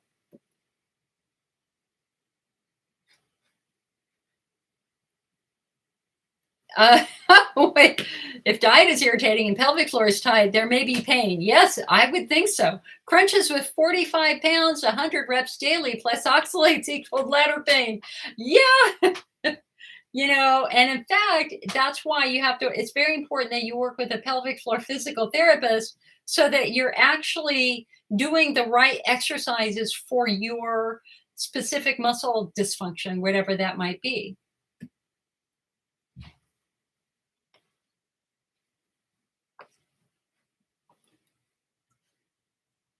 Five says, my urologist prescribed meds that increase my glaucoma risk. You refuse to take them. Says, don't overtrain your pelvic floor with ab work. Right, ab work is actually not recommended. Planks are better, and be aware of what foods affect your bladder. Right, it's going to take a while for the pelvic floor, in my case, to calm down. Yeah. Sherry says, are there any antibiotics that cause bladder pain? I'm taking doxycycline right now. The answer is yes. Some antibiotics are quite well known for irritating the bladder wall, augmentin being one of them. Just like aspartame can be irritating. 5 says, okay, eating aspartame, eating daily spinach, which is high in oxalates, doing daily weighted crunches, which is going to stress your pelvic floor, cold showers, and high dose vitamin C is certainly going to cause urinary frequency in an irritated bladder, also known as overactive bladder. Yes, indeed. So Pretty said, I only have scarring in my urethra and not my bladder. Anyone else have that? That's actually reasonable. Especially, again, like if you fell on a balance beam, if you fell on a bike thing, anything at all like that, if you unfortunately were a victim of abuse or were raped, that could also explain some scarring down there. 5 says, I still have no idea if I have any lesions. Ultrasound said bladder was normal, but no idea. Urologist thinks my pelvic floor is too tight. Girl, yeah, listen, you got to go have a pelvic floor assessment. Weighted crunches daily, you have to understand that your body, when it was not designed for weighted crunches every day over time. Listen, for those of us who are athletes, and I was an athlete too, my torture that I loved was I did 100 flights of stairs a day for about 10 years. Loved it. I love running up hills. Not so much now. I loved running uphill. I ran up Diamond Head, for God's sake. What I did not understand were the long-term consequences of that and what that would do to my body.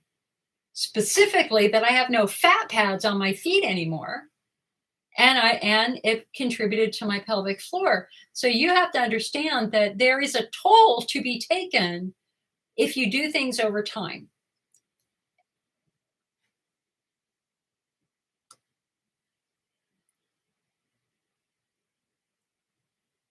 Anybody experience bladder leaking and weak muscles where you can't hold the pee in your bladder? Yeah. I said, understand too that with constant training, with mega training, you're as an example, distance runners, marathon runners, you'd be amazed at the number of marathon runners who leak because they've contorted their pelvic floor so badly that they just don't have normal muscle tone. They have abnormal muscle tone. And many of them have to run with pessaries, which is something that you put up in your vagina that holds stuff in place so that you don't leak. So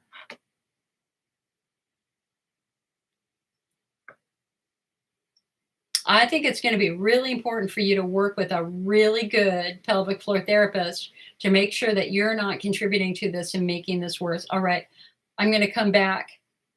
I'm going to come back to Facebook here. Let's see. Hold on a sec. Sue says, what about Urel? They don't mention Urel at all. Carol says, does Hunner's lesion treatment help frequency? Yes, it does. It helps all of the symptoms.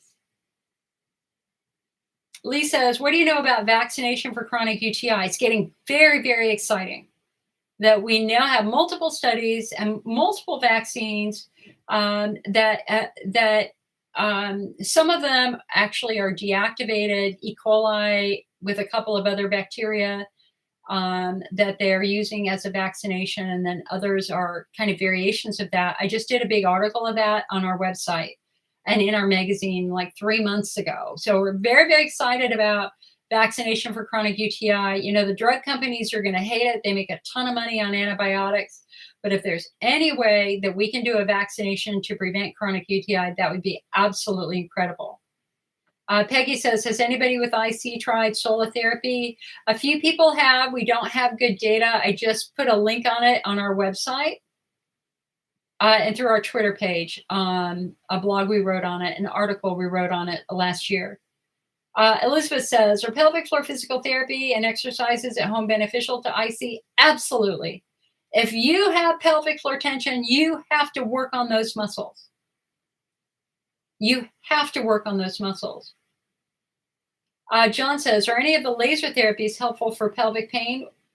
Well, if the laser therapy is on the bladder for Hunner's lesion, the answer is yes. I know that there are other forms of laser therapy and various light therapies that are done vaginally, like Sola. But that's a new and upcoming field. Betty says, can I name the research group? It's the Chronic Pain Research Alliance. Thank you, Cricket. Cheryl says, after 30 years with IC, my bladder holds 200 cc's. Are there any natural meds that would hold more retention? I urinate every 30 minutes. Honey, the retention is caused by okay. We have to look at this two ways. Your bladder is like a balloon. It's small, and then as it fills with urine, it stretches, it opens and stretches and stretches and stretches and holds however many cc's of urine, maybe 800 cc's or 600 cc's of urine. And then the sensory nerves in your bladder send a message to your spinal cord or go to your brain that says, hey, my bladder's full, I need to pee. And your bladder sends a message, oh, right, or your brain sends a message, it's time to urinate. And so you empty your bladder and the bladder actually gets back down, right? And so it's small again. It's like a balloon. It gets big and small. And it's really one of the mysteries of bladder science is how does that stretching process occur physically? I mean, what do the different muscle fibers and structures do as it stretches and then it goes back to a small capacity? Well, not capacity, just a small shape. So if your bladder is scarred, then that tissue in that area might not be able to stretch. So let's say this part is scarred, this part is normal. And so we've got this part getting bigger, but this part not getting bigger, right? So the more scarred your bladder is, the less able it's going to be to stretch. And one of the downsides of having laser therapy in your bladder is wherever they do it, it scars. That's why when we do Hunner's lesion therapy, having a steroid injection is usually first considered because there's no risk of scarring with a steroid injection. Whereas if you laser it, you are running the risk of scar tissue. So, and then of course, if there's a very severe disease process happening, then we're also going to see damage to those fibers and a smaller and smaller bladder until for some people, their bladder gets down to be kind of the size of a walnut. You're not, Cheryl, you're not at the walnut, but you're definitely smaller. Now, the other thing you've got to think about is it a combination of retention combined with you just not being able to release urine? I mean, so is it a combination of reduced bladder capacity along with urinary retention?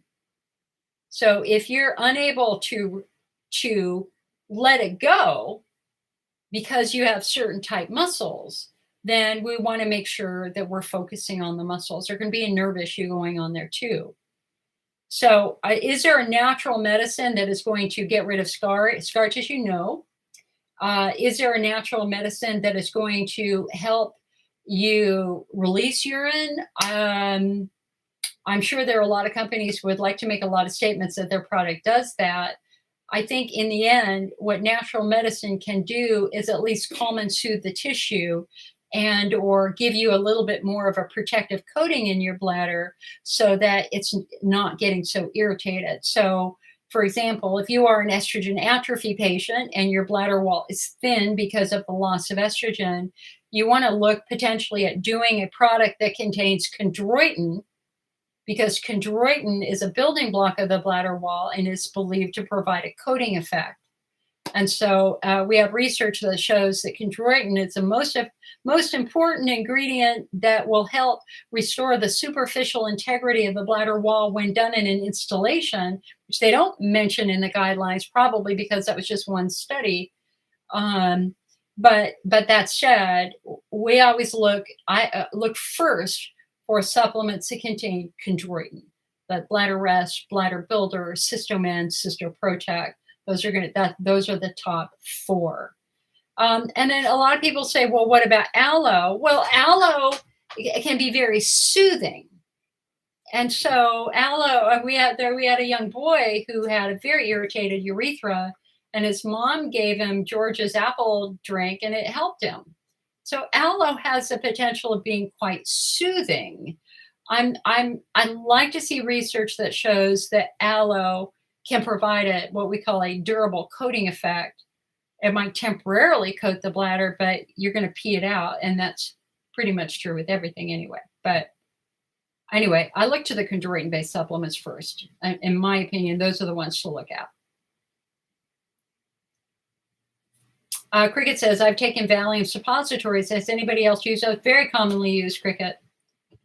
Anne says, if you have a uterus, is it safe to use Estrace? The research shows that topical estrogen is remarkably safe because it stays in the tissue and is not associated with an increase in cancer as compared to oral estrogen. You need to Google topical estrogen safety so that you can look at those research studies. Cindy says, Levaquin, is it dangerous? Well, any medication has the potential of having adverse events. You need to go to drugs.com, put it in there, and look at the side effects for Levaquin. Rachel said, how does diet soda affect the bladder? Diet soda is devastating to the bladder. If you looked at the approval of aspartame years ago, you would see bladder irritation. Why? Because aspartame is metabolized into, let's see, formaldehyde. No, let's see. I'm going to get it right. There's a two-step process. I think formaldehyde is the first breakdown. And then the formaldehyde is broken down into formic acid and something else. It's a two-step degradation process with aspartame. Here's the problem. Formaldehyde is a known carcinogen. Formaldehyde is used in lab. I mean, I worked with formaldehyde in a lot of my biology classes because you store bodies in it, right? And if you were an undertaker, if you worked in the care of people who passed away, coroners, the dramatic increased risk in cancer in that group because they are so overly exposed to formaldehyde. And so problem number one is aspartame and how it's broken down. And then you also have to understand that most sodas come with a very high acid level, citric acid, et cetera, et cetera. And your body literally is not designed for that level of acid. I mean, when you're young, you can get away with doing that because you got a lot, for women, you have a lot of estrogen. For men too, your body's young and resilient. It's pretty good at protecting itself. You might be able to get away with drinking a lot of soda when you're a teenager, maybe even in your 20s. But man, once you're in your 30s, we're talking wear and tear. There's a toll to be taken over time when you pour acid on a wound. I mean, if I were to pour, think about it this way. If I were to pour sulfuric acid on my hand, or let's just say a very, very mild acid solution on my hand, right? Well, the first day it might be pink. The second day I'm going to pour it in exactly the same spot. It's going to get darker and darker. It goes from pink to red. Hello, it's hurting. And then one day you see a wound. The acid has now eroded into the skin. And I foolishly keep pouring acid on this now open wound. So what's going to happen to that wound? It's going to get bigger and bigger and bigger and bigger and bigger and redder. And so it started out with a little red spot here, and then 3 months later, my entire hand is a bloody mess. And then if I kept doing it, I would have inflammation maybe going up my arm too. You have to remember that today's mass market food and drinks are inherently unhealthy. Our body was not designed for this level of acid over time. And it is eventually going to take a toll. A lot of it also it relates to genetics. Now, listen, I'm Norwegian and Swedish, 100%, okay? My ancestors, 5,000 years ago, evolutionary adaptations take 5,000 years to happen. So what were my ancestors eating 5,000 years ago in Upper Norway and Sweden? They were eating fish. They were eating whales, they were eating seals, and they had berries once a year. There was no acid other than the once a year unripe fruit. So my body, certainly with my ancestry, has not, I do not have good defenses for acid from an evolutionary standpoint. You compare that with somebody whose ancestors are from the equator, where they had fruit year round. Their bodies have had a lot of time to develop defenses. So they certainly will be able to eat or drink more acidic foods than mine, if we just consider the concept of evolutionary adaptation. Kayleen, surgery is this Thursday. I will be thinking about you, girl. I got to take my dad to the heart doctor on Thursday, so I will be right at our hospital. So I will be thinking of you. I'm nervous about pelvic weakness after having it done. I've had my last PT on Tuesday until I'm cleared after surgery. I think she's upset with me because I haven't been able to do anything other than the inner thigh stretch. She's done a pudendal nerve massage on me and told me to do it, but I can't reach because of how bad my back is. Super frustrating. I don't think I can do anything with her until after surgery. About when you mentioned lichen sclerosis, I was diagnosed in 2019, even though I don't believe it all the way. It was by my current one, though, said I do have white patches, but he didn't say anything after that. Well, girl, gonna be with you. And by the way, your TikToks are hysterical. I responded to one last night. You're a TikTok star. I think you did good. Nancy said, I appreciate you and refer people here to help broadcast and website often. Oh, I'm so glad, hon. Judy said, what do you consider high dose vitamin C? Well, any vitamin C derived from ascorbic acid is going to be more acidic. If you're acid sensitive, you don't want to do an ascorbic acid derived vitamin C. You want to do a calcium ascorbate buffered vitamin C. That's going to be much more tolerable for you. Much more tolerable. Sherry says, when do you stop Zoom for individual discussion? You know, I only open up Zoom if people ask for it now, because that's like a third computer. And this computer is on its last legs, and this computer is starting to be a little weird. My iMac on my left side is about 8 years old, and this iMac is about 5 years old. So I've got to get, and it's scaring me. I have to get a new computer, but yeah. But if anybody wants to Zoom, I'm always happy to Zoom. Peggy says, is glucosamine chondroitin the same kind of chondroitin you're talking about? Yes and no. You have to be careful with chondroitin. A lot of the mass market chondroitin today is derived from cow trachea. So chondroitin has three basic sources. Shark fin, which is a despicable industry. Now they cut shark fins off and throw them back to die a grisly death in the oceans. We're not supporting that at all. Cow trachea. Cow trachea is the trachea of a cow that's slaughtered for meat. And unfortunately, cow trachea chondroitin is banned in Europe because of a risk of mad cow disease, because it's so close to the nerves, and mad cow disease is devastating. I mean, it's fatal. If you get it, it changes your brain. I think it's fatal. I'm pretty sure it's fatal. And so amazingly, this cow trachea that's banned in the European Union, oh, guess where it's sent? To America. Yes. And so cow trachea chondroitin is used, at least the last time we looked, is used in a lot of typical glucosamine chondroitin products. You want to look for chondroitin that is derived from chicken. That's really the safest neutral formula. And so the chondroitin that is in Bladder Rest and Bladder Builder and Cysto Protect, all those products, is from chicken. Shark fin is banned on Amazon. There's not supposed to be any products that contain shark fin on Amazon at all. But they don't make the distinguishment with cow trachea. We do. So I won't carry any products that carry cow trachea chondroitin.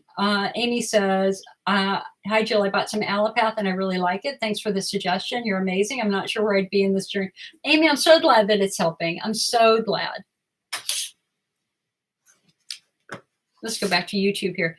You know, and there's I belong to several medical associations like the American Urogynecology Society and the International Pelvic Pain Society and other groups like that. And a doctor put out a cry for help at a 90-year-old patient with severe pelvic pain. And gosh, I should get it and read it to you. It's really interesting. And I think a nerve block did not work, and he was really looking for an option for this sweet elderly lady. And one of the doctors who replied mentioned PEA, palmitoethanolamide, which is, of course, the ingredient now that we're very excited. We had a research study in 2019 that showed that IC patients who use palmitoethanolamide, known as PEA, by 3 months, 87% reported a significant reduction in their pain. And so that's really the future. The future now is, again, as we're considering these subtypes, we want to look at the bladder wall and help the bladder wall, but at the same time, we want to try to calm nerves down. And that's why Bladder Builder is really the next generation supplement, because it's the only chondroitin supplement that has PEA. And then Allopath is the next generation aloe product because it is the only aloe product that has PEA. So you get the soothing effect of the aloe combined with the nerve calming effect of the PEA.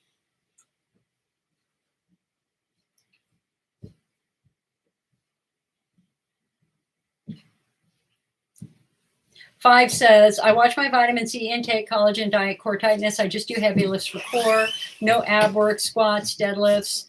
Girl, you still have to work with a physical therapist.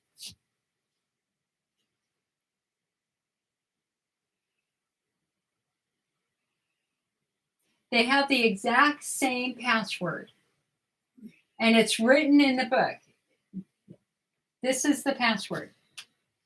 It's exactly it. So this account and the other account, it's the same password. Not a capital. Kaviti is capitalized. Everything is capitalized. Space. I can try to log you in when I'm done, hun. I'm just doing a meeting right now, Dad. I'll do it. He's 99.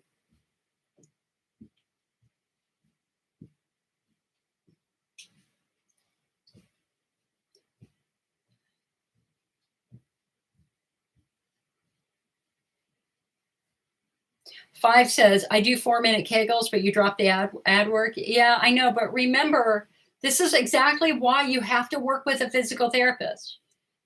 I know that the Kegels might help with leakage, but the Kegels could also maybe make something else worse. You know, you're guessing. And guessing it, you deserve more than a guess, hun. You deserve the facts. It would be really nice to work with a certified pelvic floor physical therapist who can study your muscles, internal and external, to really make sure you're moving in the right direction with this.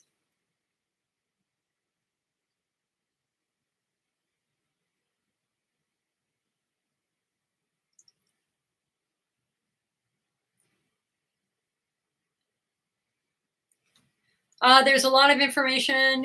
Yeah, Jennifer is asking about COVID-19 cystitis. I actually built the website on it, covidcystitis.org. covidcystitis.org. So if you're struggling with symptoms after getting COVID, that's very common. We now know exactly what that is. It's a byproduct of the cytokine storm from a COVID infection. And I see patients who get COVID report more intense symptoms, more intense pain. It can put IC patients into flares for about 6 months, and they're really rough flares. They're pretty hard to treat until the inflammation goes down. So if you're looking for more information on COVID cystitis, come to our website, covidcystitis.org. Tracy said, is there enough PEA in Bladder Builder that you don't need to take it separately? Yes, there is. However, when they designed Bladder Builder, they knew that patients might want to try a little bit more. And so you could potentially add 1 PEA in with the Bladder Builder. But I do not come from a more is better perspective at all. I believe that less is more. I look for the lowest effective dose rather than the highest effective dose. So I think that it's very important that you not add on a lot of stuff at one time. There comes a time when it's just too much for your body. Oh, 5 year. I'm sorry. I didn't realize you were a guy, but it's the same thing with guys. Listen, I got to tell you this, and I know that there's probably going to be at least one person who's going to watch this at one point in time who's going to completely disagree with me. But this is my experience. In my office, including the guy I was just working with on Friday, 90% of the guys that I work with, we can find history of pelvic trauma. Absolutely, 100%. I mean, I have worked with men for 29 years. My support group was filled with men, and I am very, very attentive to men because women have a lot more support than men do. And I know that when you guys, you're taught that it's your responsibility to fix it. And it can be very, very difficult when you've got something like this that you can't necessarily fix right away. And so when gentlemen call my office, I always really try to be very thoughtful and very informative. And I really want to try to give you context here. So again, in my office, 90% of the men where I work with, it's very rare that I don't find pelvic injury when we look at their history. And so, but the question is, how do we define injury? Yeah, falling and breaking your hip is an injury. But you know what? If deadlifting could also injure your muscles. There's a very good book you might want to consider getting.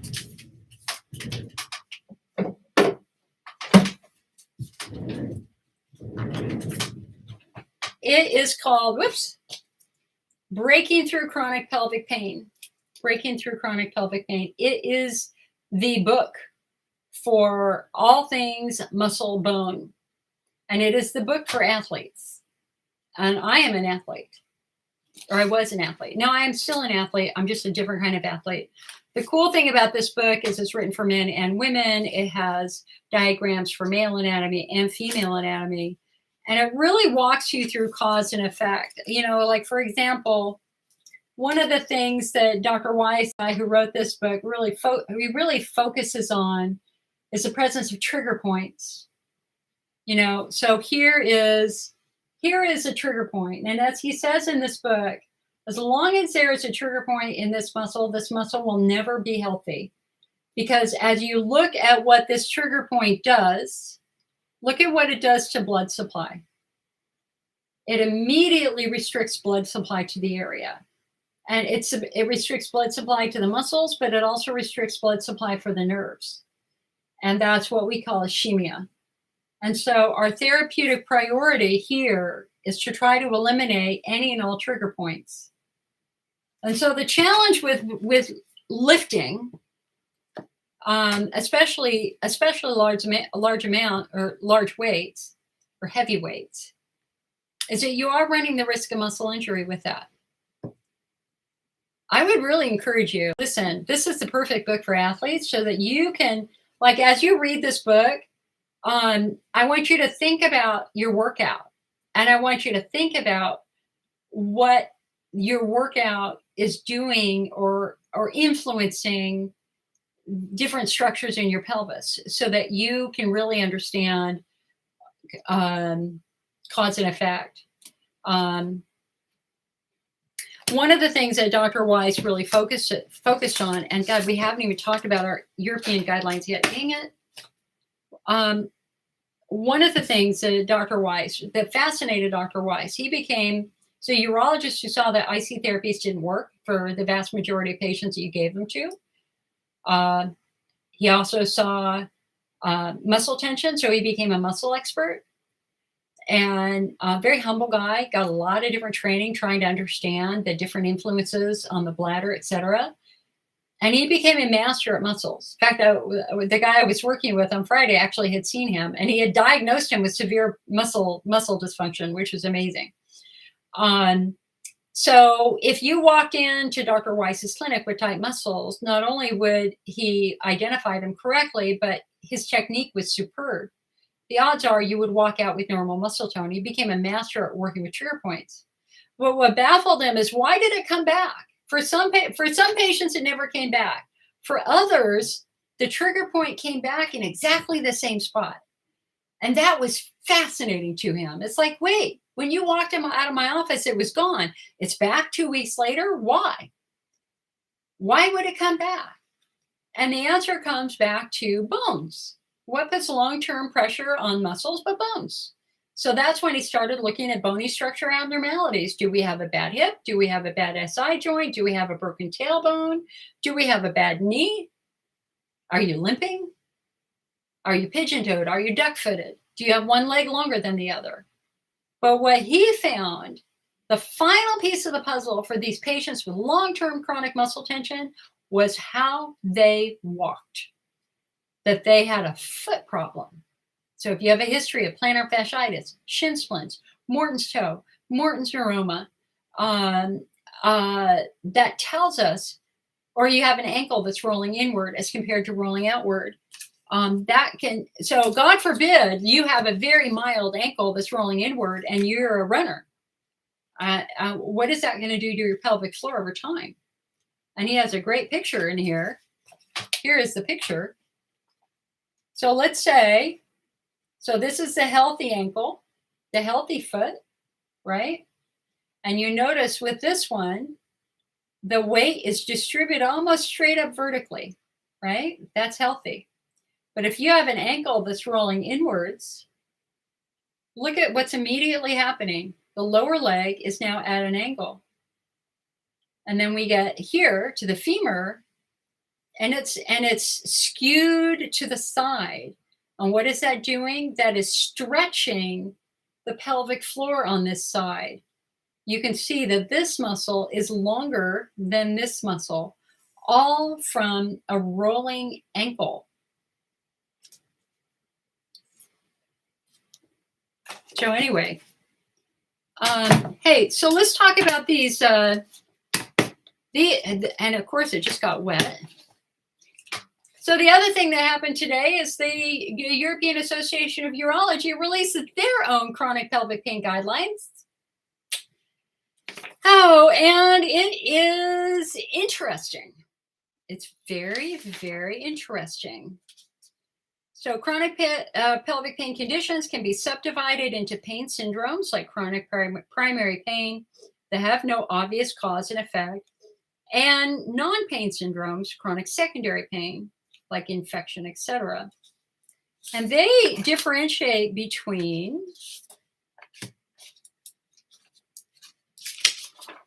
their section is, let's see here.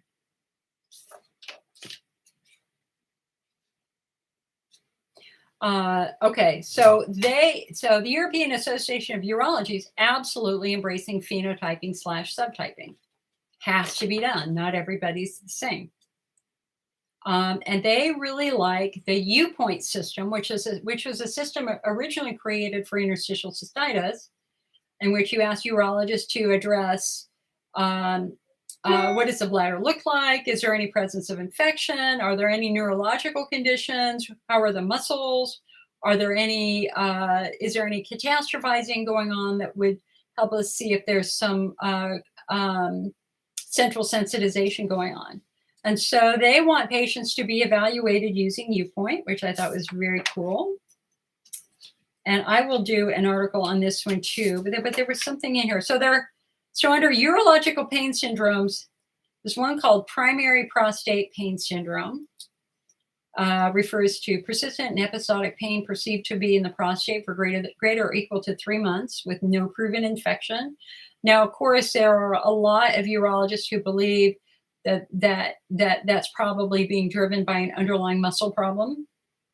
At the American Urology Conference, there has been a very, very persistent swing to stop to stop labeling men with pain as having prostatitis. And they very specifically say, do not call this prostatitis, call this a pain syndrome. Because we don't want this man to be given antibiotics for years and years and prostate meds for years and years. So at AUA, they're really working hard to educate urologists to step away from prostatitis and focus on pelvic pain, muscle issues. And then they have primary bladder pain syndrome. Primary bladder pain syndrome refers to persistent recurrent pain perceived suprapubically in the bladder area, accompanied by at least one other symptom, such as pain as the bladder fills. The cause is thought to be an initial unidentified bladder insult leading to urothelial damage, neurogenic inflammation and pain. An infective cause has not been confirmed. Defects in the gag layer have been implicated.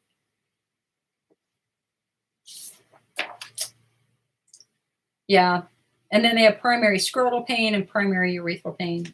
Anyway, and non-urologic pain, primary vulvar pain syndrome, anorectal pain syndrome, chronic post-surgical pain, et cetera, et cetera. I'll do an article on this too, but this just came out today and I really haven't had a chance to read it other than on my iPad as I was waking up. Shalai says, what can you take in place of vitamin C? How about vegetables that are rich in vitamin C, like broccoli? Peppers, red peppers, white peppers, green peppers. Google foods high in vitamin C. Amy says, I was squatting up to 120 pounds at one point. I often wonder. Absolutely, that's going to tweak your pelvic floor, Amy. No doubt about it. You need a pelvic floor assessment pronto. Nancy says, thank you for speaking out about men. I've suggested several men reach out to you from, yeah, I get a lot of phone calls from men every day. I'm really happy to work with them. You know, and again, the reason why is because, listen, you got to understand, we women, we have a good support circle. I mean, we can call our friend and say, hey, man, I was up all night peeing. Guys don't do that. Guys can be very isolated. And I don't want them to feel isolated. You know, guys read everything, but they don't talk to each other. And it's very, very important that we give hope to men, that you're not alone. It's not your fault in any way, shape, or form. In any way, shape, or form, you're hurt. And for many guys, it begins with a childhood trauma, like the 22-year-old whose mom called me. He's in terrible shape, basically had dropped out of college, was in bed. Severe bladder symptoms, severe frequency urgency, just extremely depressed by the whole thing. And she put him on the phone with me and I said, so when did this start? He goes, I'll tell you exactly when it started. I was with my football team. We went skiing and I fell off the ski lift. That's when it started. I said, so did you tell anybody about that? He goes, no. I said, well, that's what we need to do. We need to look at that fall. And in his case, I have no doubt it was related to muscle trauma from that fall. Plus, he was a football player. That's why you got to tell your doctors about any past injuries or traumas. You have to tell them, even if it was 30 years ago.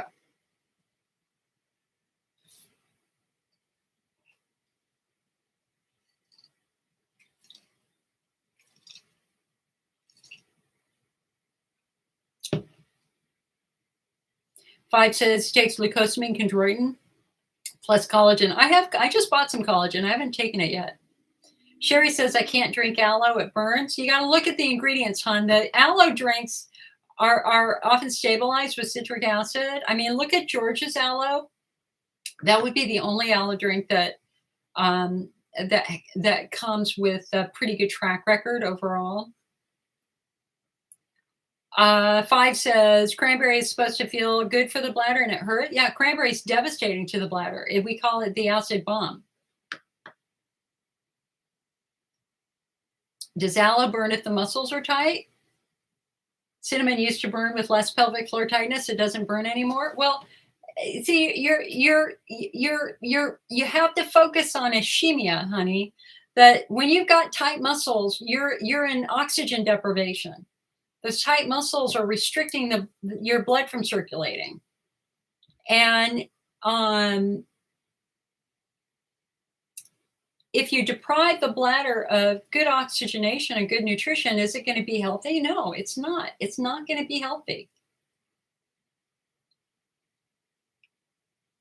Cause and effect, cause and effect. Mary said, I had banana in a smoothie yesterday, new diet addition. The bladder seemed irritated. Is that common? Peeing quite frequently today. Actually, my smoothie has a ton of banana in it. In the IC diet research studies, banana actually was found to be one of the most soothing foods. And that is why banana was moved out of the caution list. Back in the old days, we thought that foods that were high in potassium would be more irritating to the bladder. And there is no doubt that the potassium ion certainly can be irritating, but the potassium level in banana is not high enough to irritate most bladders. And so that's why many patients can do it. But if it's bothering you, it's bothering you. It's okay. You don't have to do it if it's bothering you. We're all unique. Jennifer, if your body is a mess, then what is my body? We're just going to be messes together. 5 said, guys are supposed to suffer silently, cultural, and too many guys talking about pain isn't typical, but denial is. Info helps. So, I got to say, so I have worked with Secret Service officers in the White House with this. I have worked with professional football players on professional teams that you would know right now. I have worked with a lot, funniest guy, literally the funniest guy I have ever worked with was a federal judge, and he had this, right? So he called and we were talking, and I asked him about restroom access, because, if holding urine hurts, the theory here is we have to release urine. Let's not irritate the bladder more. And he's like, Jill, I'm a federal judge. I sit behind a massive desk and nobody is close to me.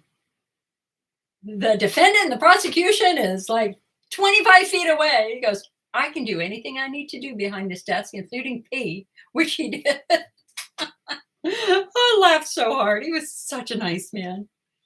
Such a nice man.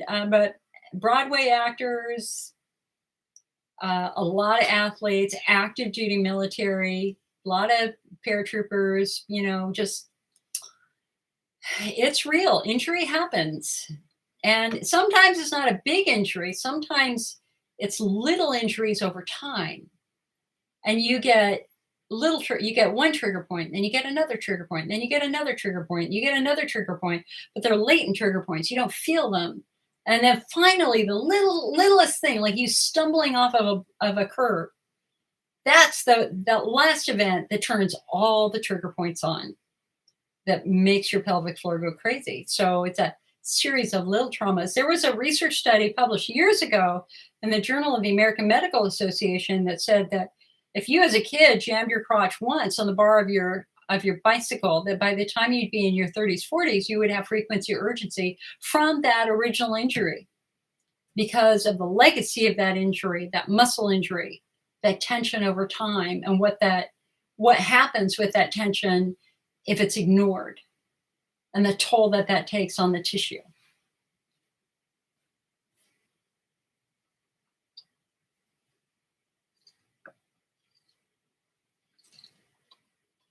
Jennifer says, both my dad's family tree came from Norway. My mom's family came from England. Awesome. Awesome. I got to give you a family thing. So, we're absolutely heartbroken by what happened in the shooting yesterday in New York. And I ranted this morning. My dad said something like, we're all born racist, or something, something like that, which I think, culturally, it's certainly true. What would compel somebody to drive that far is disgraceful. And I just ripped. I just ripped. It's just like, we all have the same freaking DNA. We all started in one part of this planet. Then we just moved. And I'm Norwegian. So I got paler. And somebody went south because they had more sun expansion, got darker. We're all the same. It's just it's just biology. That's all. I'm not saying this right. I was just so angry that I can't even say it. I can't even say it. I don't even know how to verbalize how I'm feeling right now, except that, thank you, Donna. You know, the human body is amazing. Every day we are wired to repair ourselves. Every day healing is happening. I promise you, if you have an injury in your bladder, it is trying to repair right now. It is trying to fix itself right now. And our job is to create an environment that will support healing. And the body we have today is tens of thousands of years of adaptation, but we all began the same, from the same DNA.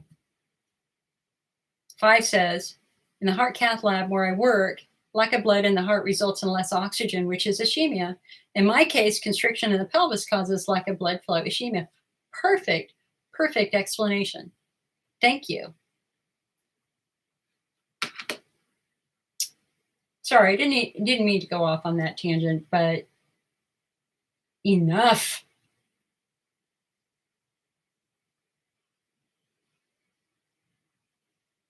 And just prayers. May we accept that we are all connected in the best possible way.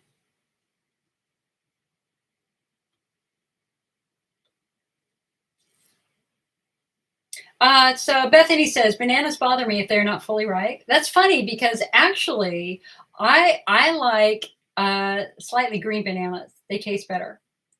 Shalai, thank you so much, says, thank you so much for answering my question. Pam says, I have to take a diuretic and now Lasix is not working. You're getting bad edema. Any recommendations on another diuretic? Honey, I wish I had one for you. I don't. That's just not my area of expertise. I'm so sorry that you're going through that. My mom was going through that too. And Lasix is tough. And when you're on Lasix, you're peeing all the time.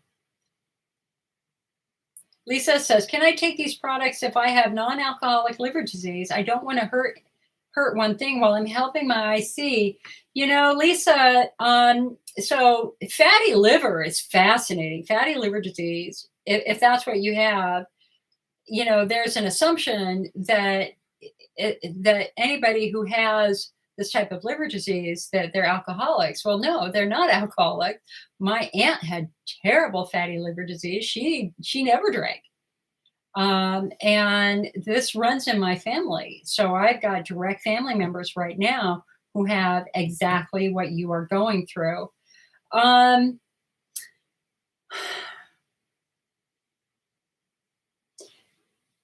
So I have one family member who has moderate to severe fatty liver disease. And she gets, and they removed her gallbladder. It didn't help. And that's just made things kind of more challenging for her. And in her case, she cannot eat anything with saturated fat, anything. She gets liver pain. And my cousin actually just had her gallbladder removed for exactly that same reason. Knock on wood. Hopefully I won't face that. But let's just say that I'm being real careful with my liver now too. I haven't drunk alcohol in probably 6 months now. I have just decided that since this runs in my family, I'm going to do everything I can. So anyway, there was one thing that she took, and I think it was Prevent, which was for UTI, that hurt her liver a little bit. I mean, that triggered some of her food-driven liver pain. I don't know about the other ones. Honestly, I think what you're going to have to do is you're going to have to research the ingredients and of each one. And if you want, we can do it on the phone together and see if we can come up with a list later this week that I can help you with, because I think that that's real, and I understand. The other thing that's just so huge is, so my aunt in Texas, who's passed away, her liver disease was from a massive consumption of sugar. That literally she would fly to California to my other aunt, and they would go to Costco the next day because she didn't have Costco where she lived, and they would buy pies, multiple pies, and all of this sweet stuff. And my aunt ate it all. She ate it all. My other aunt was horrified. Like, why are you buying this? We can't eat this pie. She wouldn't just buy one pie. She'd buy like 3 pies. And she was the one who just, eventually she was completely unwilling and unable to follow the dietary limitations.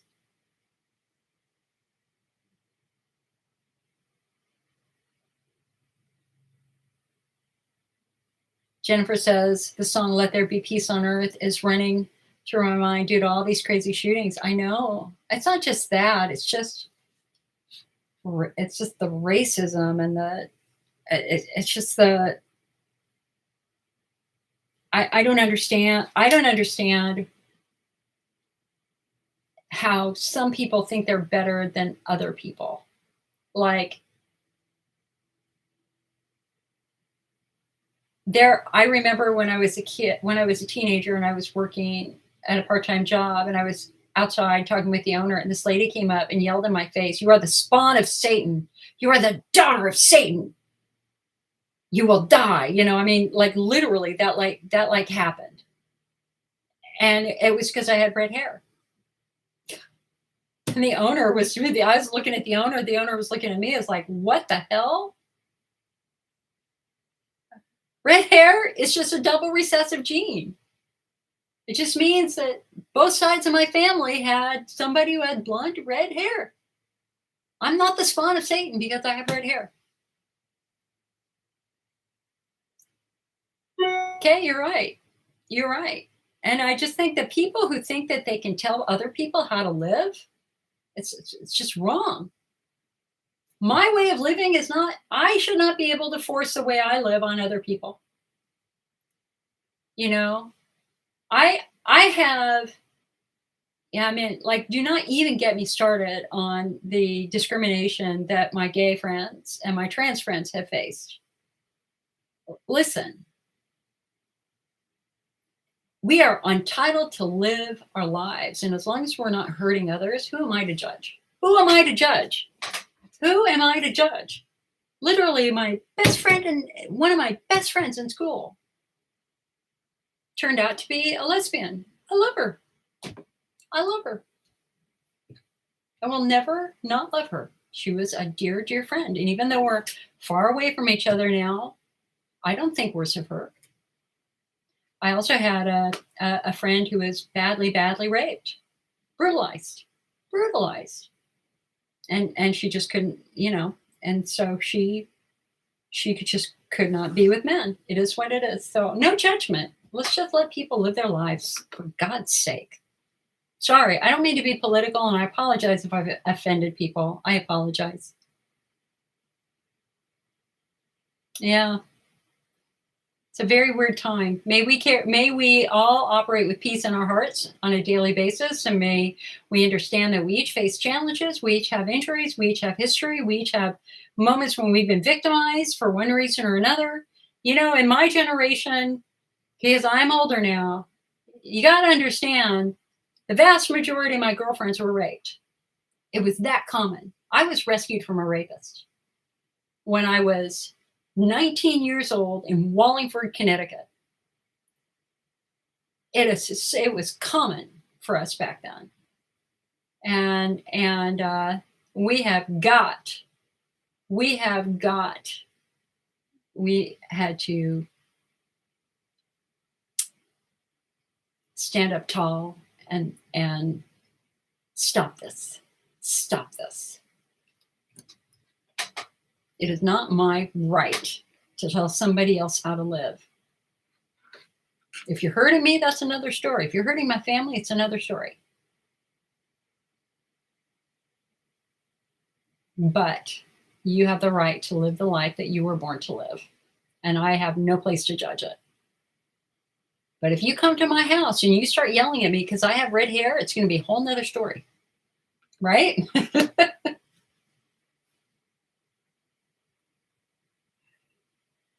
Oh, anyway, I'm sorry. I'm sorry for going off on that tangent. I apologize. But it is what it is. I'm human. We are all human. All right. So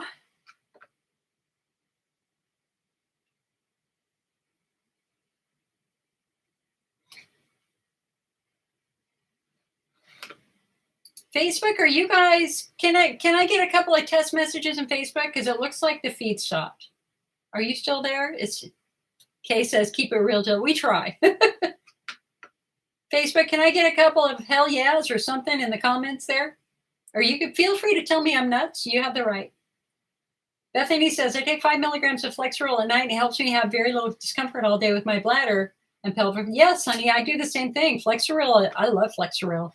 Only my Flexeril, I cut in quarters.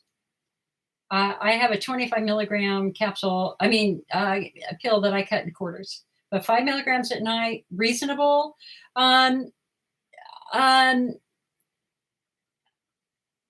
was reading something about a month ago that was talking about long-term use of Flexeril, that they weren't sure of the risks of the long-term use of cyclobenzaprine Flexeril. And they said something like, and I'm sure I could find it wherever it was, that after you use it for a period of time, that it stops being as effective. And so I started taking it daily when I ruptured the disc in my back, but I had used it off and on before for my pelvic floor. And so what was interesting is just as a personal challenge, I didn't use it for a week. And of course, there was no withdrawal side effect, anything at all like that. I didn't feel any issues with that at all. And then I did it again, and it's better. It's better for my TMJ if I do that little tiny bit of Flexeril. I just take a little bit. You definitely want to do your research for anything that you're taking for a long period of time. Take a step back. Go to drugs.com or RX List and really read about the risks. That's important, because I was kind of alarmed by what it said, and I thought, okay, well, let me stop it. And so, like Donna says here on YouTube, I take Flexeril when needed. That's normally how I took Flexeril, as if I were going to travel. I take a little bit. Flexeril is a skeletal muscle relaxant. It's commonly used for people with skeletal muscle tension, like pelvic floor tension. And so for years, really the only time I used Flexeril was if I was traveling. So if I had to drive to take the airport or to the airport, that's a 2-hour bus ride that almost always put my pelvic floor into spasm. And so I would do little tiny bits of Flexeril for the duration of the trip. And it helped tremendously. And so I just did it episodically as needed, just like Donna's doing. But then when I ruptured the disc in my back, it was a whole nother story, because even today my leg is tight I have a femoral nerve injury. And so I use it a little bit more frequently now. I probably use it 4 times a week. Sometimes it just depends upon how I'm feeling. But you got to really learn about the risks versus the benefits. And if you're comfortable with that, one of the things that we know is that anticholinergic medications if you're using it every day over time for 3 years, you run the risk of a change in cognition. And Flexeril in higher doses, it does fall into that category. That's why I always make sure I take the least of anything that I can take. Because I don't want to change my brain. I don't want to change the way I think. I love my job. I want to keep doing my job for another 10 years. Shalai says, what can you take for over-camera stress and anxiety? I'm under so much stress. I still don't have walls or ceiling in my house due to Hurricane Ida. Girl, where are you living? Are you trying to live in a house that's damaged by the hurricane? Or are you in like emergency housing? Thank you, Judy. Thank you, Nancy. Thank you, Pam. Thank you, Peggy. Thank you, Tabitha. Thank you, Amy. Thank you, Boria. Thank you, John. Shalai says you have the right to express how you feel. You started this group to express yourself, so I never feel like you need to apologize, but some people do get offended by other people. Yeah. Joanne says, hi, Jill. I'm from a small town in rural Alberta, Canada. I had a prolapsed uterus. You had a vaginal hysterectomy. Then the bladder prolapsed during my recovery. Oh, girl, and they had to tack it back in place. Was going to physical therapy until COVID hit. Been trying to do my exercises on my own. I'm trying to get back to physical therapy. I get Botox every 6 to 8 months, which has helped my bladder spasms. But now I find I'm having troubles with IBS. Will physio help this? So, okay. So Joanne, here's the issue. I mean, you absolutely had a severe muscle dysfunction because you had a prolapse. So I'm guessing you probably had a couple of kids, maybe, or maybe you were an athlete. Eventually, your muscles became so weakened that your uterus started falling, and so they went in. And you probably felt it. You probably felt this hard mass, like the size of an orange, starting to come out of your vagina, right? And so obviously they had to go in and try to fix that. And so, yeah, so you have 2 children and you were very athletic, right? So not at all surprising. What was your sport, hun? What's your sport? Are you a runner? So concept number 1 is we know we had an underlying muscle issue. Then you had a hysterectomy. And one of the guidelines talks specifically about complications with hysterectomy causing underlying muscle issues and pain issues. Okay, so now we know. So we have 2 children. So you had 2 traumas there. You prolapsed uterus. So you had the hysterectomy. That's your 3rd major trauma. Then something went wrong with the hysterectomy surgery itself, and your bladder prolapsed during the recovery. So they had to tie it back into place. So now we have our 4th trauma.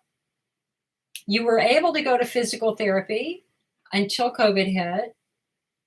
And so the question now is, why are you having IBS? Well, I think it makes total sense. And that is that your nervous system has, and speaking of pain with sitting, oh gosh, I just got a little thing right here. I just got a little pull right there. Ow, ow, ow, ow, ow, ow. I got a trigger point right there. Stop it. All right. Okay. You can see it. It's very hot here. Okay. So I think probably what's happened is that the nerves in the area have been victimized by the tight muscles in the surgery. So the nerves have gotten more sensitive. And we know that the nerves of the bladder and the nerves in the bowel merge at the spinal cord in the sacrum. And so the irritation from your bladder and or your muscles has now involved the nerves for your bowel. And that ultimately, we call it the pepperoni pizza algorithm. We had research about 15 years ago that showed that if you irritated the bladder, the bowel would become irritated. If you irritated the bowel, the bladder would become irritated. We call this crosstalk, neurocrosstalk, that the nerves are influencing each other.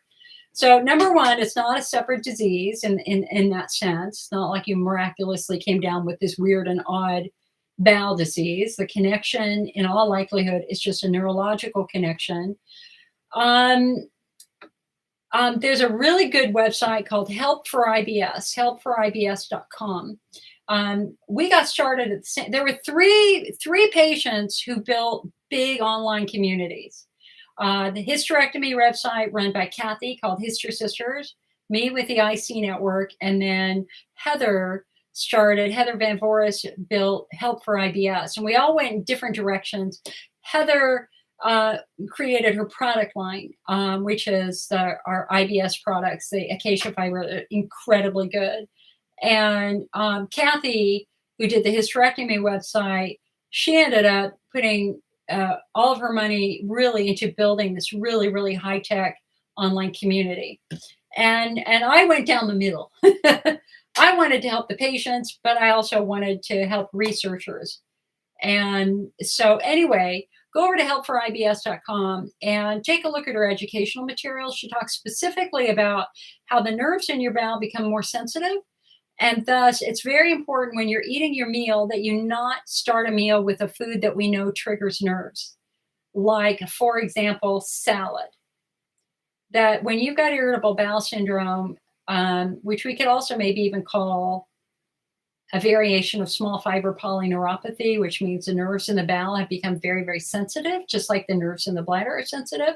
So we want to make sure that we're avoiding things that irritate and trigger that nerve. And so in the bowel, generally that is going to be foods with a texture, like granola.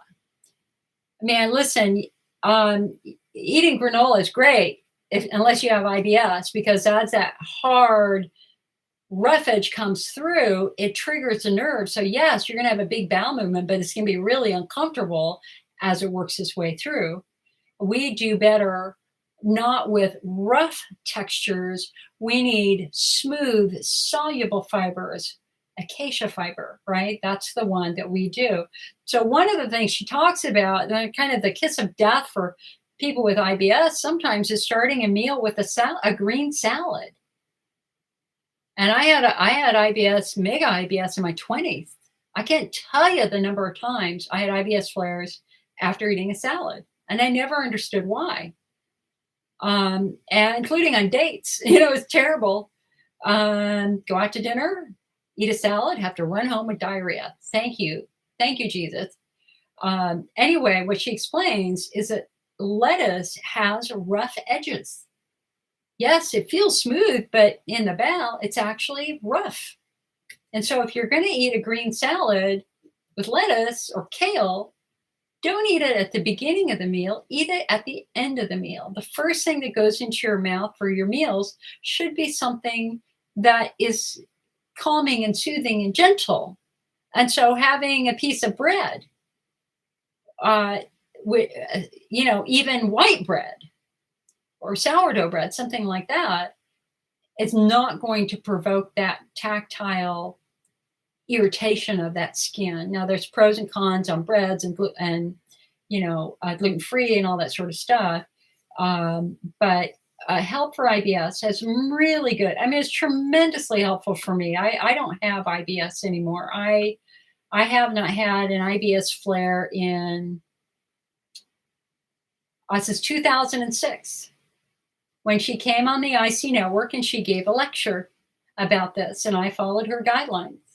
And by golly, by following her guidelines and protecting the nerves, my IBS is virtually gone. Susan says, I tried Flexeril and other symptoms like that, and they all gave you terrible bladder spasms. Really? Susan, that's very interesting.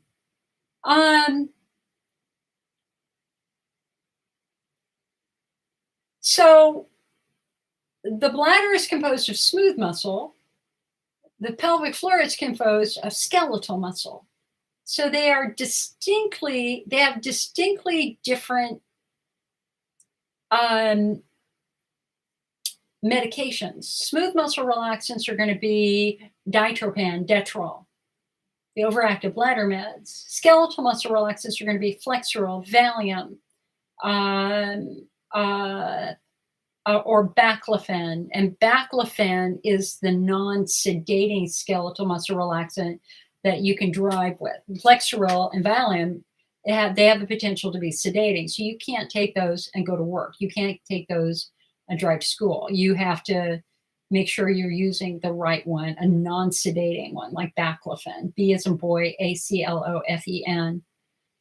We're all different. I believe you. I absolutely believe that you had a reaction to it. I guess would be, did you ever try vaginal Valium suppositories? Maybe there's something about an oral suppository. Maybe there's an ingredient in the medication itself that is irritating. I wonder if an intravaginal would be better because the medication only goes. I don't know, hon. I'm guessing. Okay, so Joanne, getting to Joanne. Yes, she's running, high jump, volleyball, basketball. There you go, honey. The running and the high jump. Yeah, and you had a lot of pain after your hysterectomy. I did too. I felt after my hysterectomy for 10 months, it felt like there was a hand up my vagina grabbing onto where my cervix used to be and trying to pull it out of my body. In fact, I had it this morning. I still get it every now and then. I get this pulling sensation, like something's being pulled out of my body. Did you have that? Paula says, when you talk about hysterectomy, are you referring to abdominal or vaginal? Both, honey. They're both traumatic. They're both traumatic. Obviously, the abdominal hysterectomy is much more traumatic because they're cutting through muscle. With a vaginal hysterectomy, they're not going to do the degree of damage that an abdominal hysterectomy is going to do. Joanne says, yeah, I don't eat granola. Wow, we always start with salad. Who knew? I know, right? I eat a ton of salad now. I just don't eat lettuce. Honestly, I do carrots, I avocado, cucumbers. I love salad. I just don't do lettuce anymore. And I'm so much better. It's weird. It's weird. My stomach is happier. My bowel is happier. I like beets. Love avocado. I can eat avocado and cucumber all day, every day. Avocado, cucumber, carrots, and beets together. Ooh, it's a wonderful combination. Susanna says, I have chronic IC. I've been dehydrated and feeling unwell. I urinate very frequently. I currently have Enterococcus facialis in my bladder. I finished an antibiotic. I read hydration powder with apple cider vinegar would be a good option. What type of hydration powder would you recommend? Hold on. Let me just look at the hydration powders. Are you just not drinking water because you associate that with peeing more?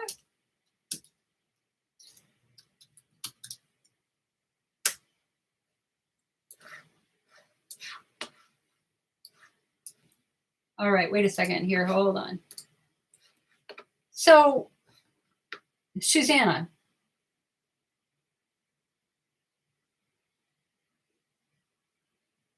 tell us more, hon. Tell us more.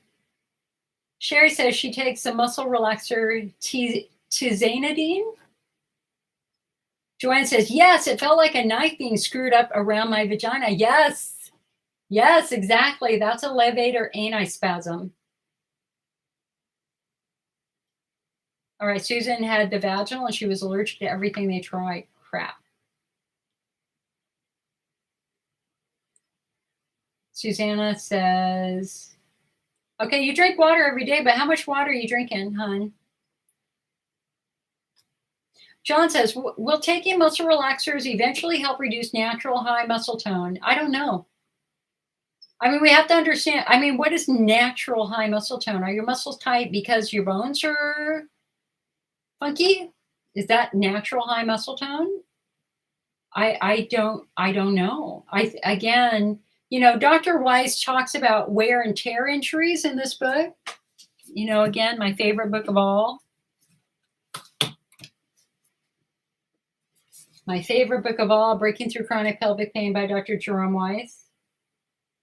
And he talks about wear and tear injuries and how really starting in your late 20s, 30s, the body and the muscles in particular are not going to be as responsive. They're not going to be as flexible, and you're going to start paying the price in injury for doing things that you got very comfortable doing in your teenage years, because it's a 30-year-old body now instead of a teenage-year-old body.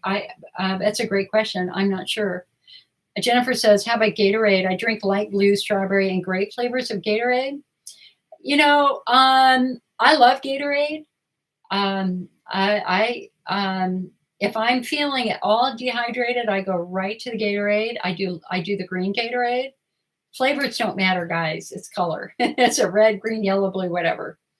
The challenge of Gatorade is it does have more citric acid in it. I never drink it by itself. I always do it with ice with a follow-up of water just to protect things. Some patients are fine with Gatorade. Some patients are not. If you're fine with Gatorade, then that actually tells me that your bladder, like my bladder, is in good shape.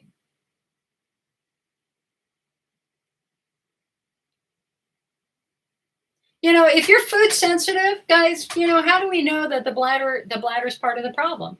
That you react to food. If you react to food, then that tells us that your bladder wall is compromised in some way.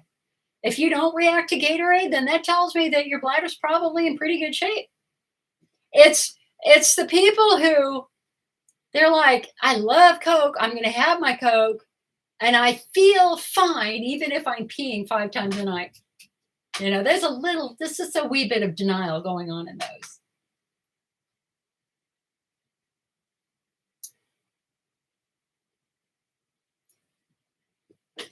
Joanne, you know, whenever I get that feeling now, so it's interesting. I have my wand. And by the way, just so you know,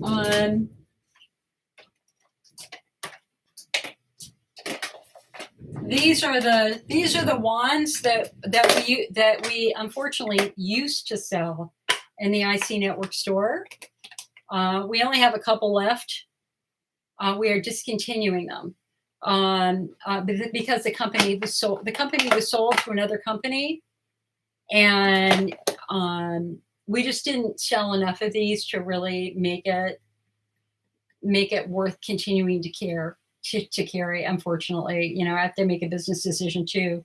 So these are by a company called IC Relief. So you can buy these directly through the website. But anyway, what I was going to say is this is what I use when I start feeling that pulling sensation, Joanne.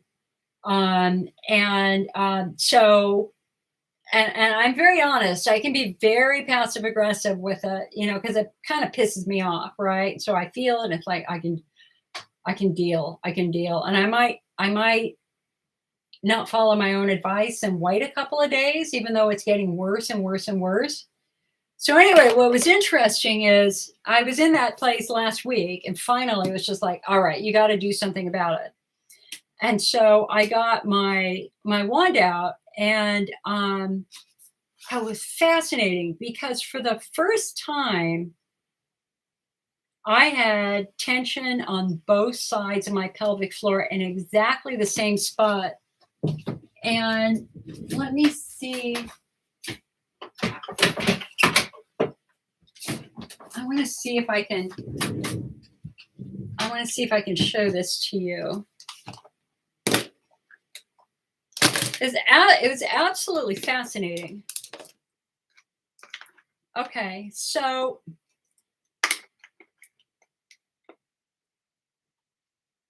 right, so here is our pelvis, right? Obviously, up here is a pubic bone, and you will see it is connected by tendon, or not by tendon, by what do we call this? I forget the name for this. But anyway, it's a pubic symphysis. So this is your pubic bone. Your bladder's right over your pubic bone.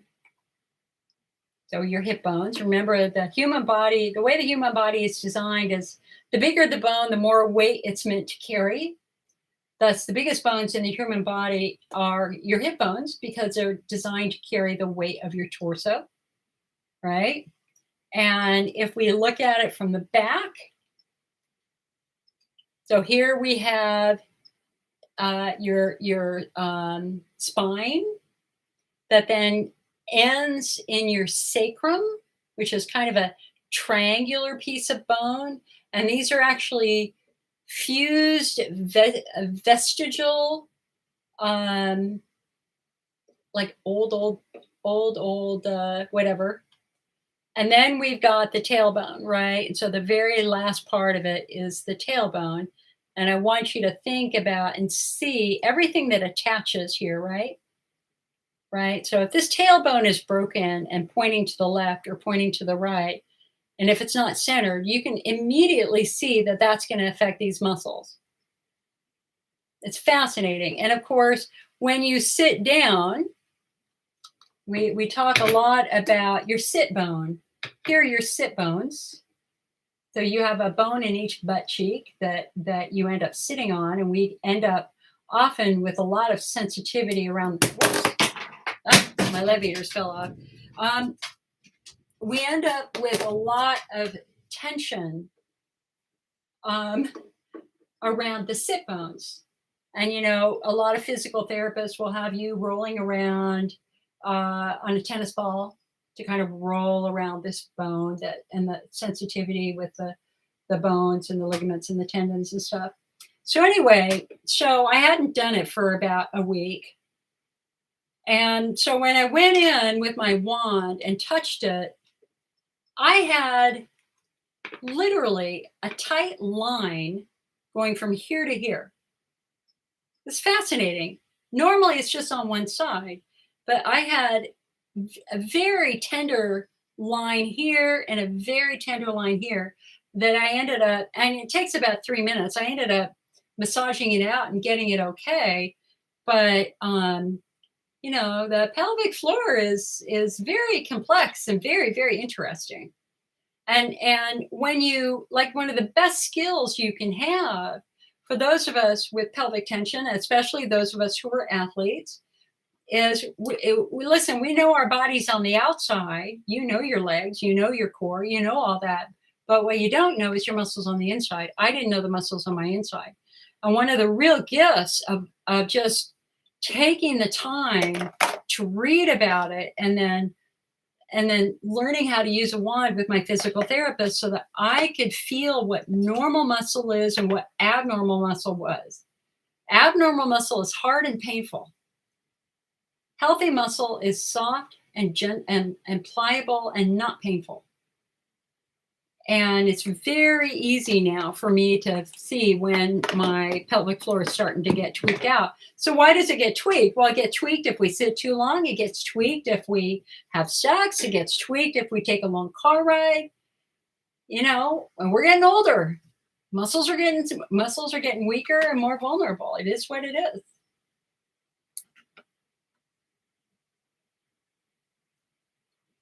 So Susanna says she drinks 4 large bottles of Ice Mountain a day.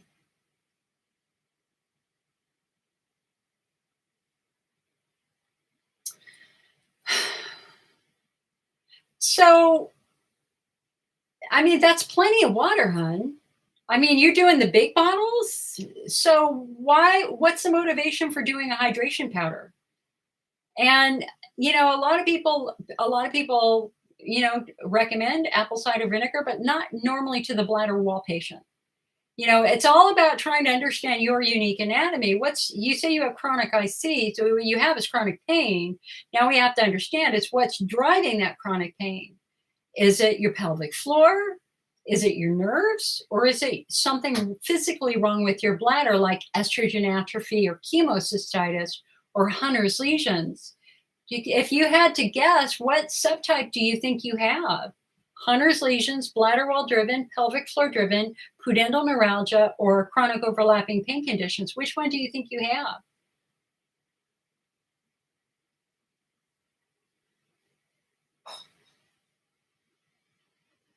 And Mary correctly points out that anxiety also tightens pelvic floor. Absolutely. Think about that kid with a bully at school. You know, children with bullies at school. You know, they as soon as they wake up in the morning, they go into tension. They go into fight or flight. Their heart rate increases, their blood pressure increases, their muscle gets tight because that most primitive part of the brain believes that your life is at stake. So it's preparing you to run or fight for your life. And all day at school, that child is hyper aware, hyper vigilant, looking for the bully, and their muscles are locked down hard, tight, preparing to run. you can't think yourself out of fight or flight. It is what it is. It's a primitive part of your brain. Oh, thank you, Donna. You guys, if you like these meetings, please, please give us a like button, subscribe, follow. I'm terrible at self-promotion. I'm terrible.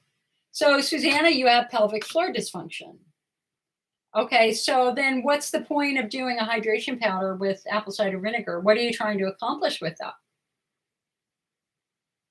I mean, if you have pelvic floor dysfunction, you need to put your money into pelvic floor physical therapy. Are you doing that?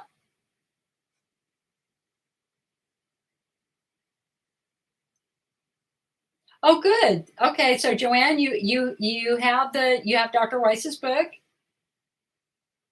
Excellent. Yeah. I mean, it's just the master class in all things muscle. And I think you as an athlete, it's really athletes who benefit the most from this book, because as you read it, I really want you to think about, like, when you were high jumping, right? And you were lifting off on one leg, right? To go backwards over the bar. And then you were landing on your back, but there were moments when you might have fallen off. There were moments when you might have fallen to the side. You had compression injuries. When you fall, you suffer a compression injury. Even if you fall on a pad, you still are compressing muscles. And so I think that, your case is, I'm very happy for you. I'm not worried about you at all. You don't have any sort of weird, obscure, incurable bladder disease. You're not peeing blood clots. Everything you're having is completely explainable. And the fact that your symptoms worsened after hysterectomy, just like mine did, the fact that you were an athlete, just like I was, I just wish I could still be an athlete. I'm not much of an athlete right now because of my back and my leg. My poor right leg is very unhappy right now. Mary says, thank you, Mary. I try. We're in it together. I mean, that's the thing is, listen, life is hard enough. Doing it alone is just awful. Being alone through this is absolutely awful. I want everybody to have a safe place. And I want the IC Network to try to be that safe place for you. I do. I really do. We are in a little bit of a dilemma, though. I'm going to share this dilemma with you, and you can tell me what you think. So understand that the internet has changed. So websites were the big thing. I built the IC Network 28 years ago. We were number one for years. I mean, we were honored with the National Cancer Institute with one of the awards, a really big, prestigious award that we got years and years and years ago, right? But websites are dinosaurs. People don't cruise the web as much. And support forums are dying. They're a dead breed. They are dying across the internet. Chat rooms died first, but that was for legal reasons. But support forums are just dying everywhere. And so our forum, which has almost 1 million messages from IC patients in there, is not being used that much anymore. And so and that's okay. That's okay. I mean, things change. I'm changing. And the future right now is in video and live streams, which is why I do these live streams. And and YouTube is slowly becoming a dinosaur. People like short videos like TikTok, which is why I'm starting to do TikToks. I may shut down our forum as a trial for a couple of months. I don't know what to do with it because it costs a lot of money. I mean, it's a massive forum. It's massive. It's this giant, many gigabyte forum. And I think we pay probably $10,000 a year in software and hosting fees for that. And I don't want to spend that money. I mean, I don't want to spend that money if, oh, Mary says she saw me on TikTok. I like the TikToks. It's just finding the time. John says, however, forums and websites are still useful for people in rural areas with bandwidth. Yeah, I don't want to I'm not going to shut down the IC Network website. That's my baby. But, I got to figure out what to do with the forum. I mean, in the sense that I can make it read only.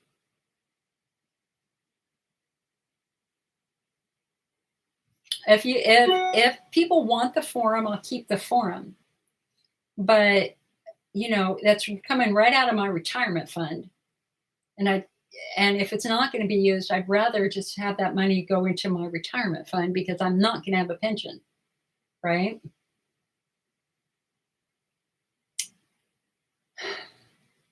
Hey, John, think about it. I mean, you know what? Do me a favor. Can you just think about it for a couple days? Because I like really trust your perspective, and you have history in high tech. What would you do if you were in my place? Donna says, I use the live streams and the ICAN website the most. Yeah. I like that. I mean, the ICAN website's solid. In fact, we just put our summer skin on it, our spring and summer skin. So the logo is now different colors. John says, would I have lower fees if I archive the forum?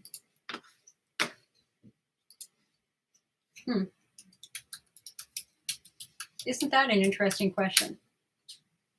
Let me look.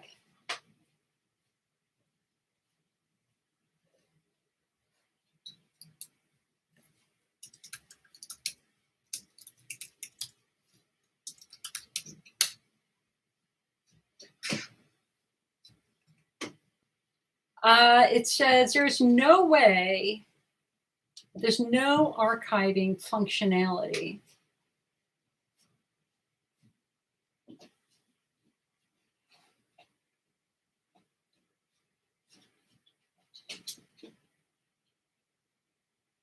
Oh. Here's a Reddit thing on it.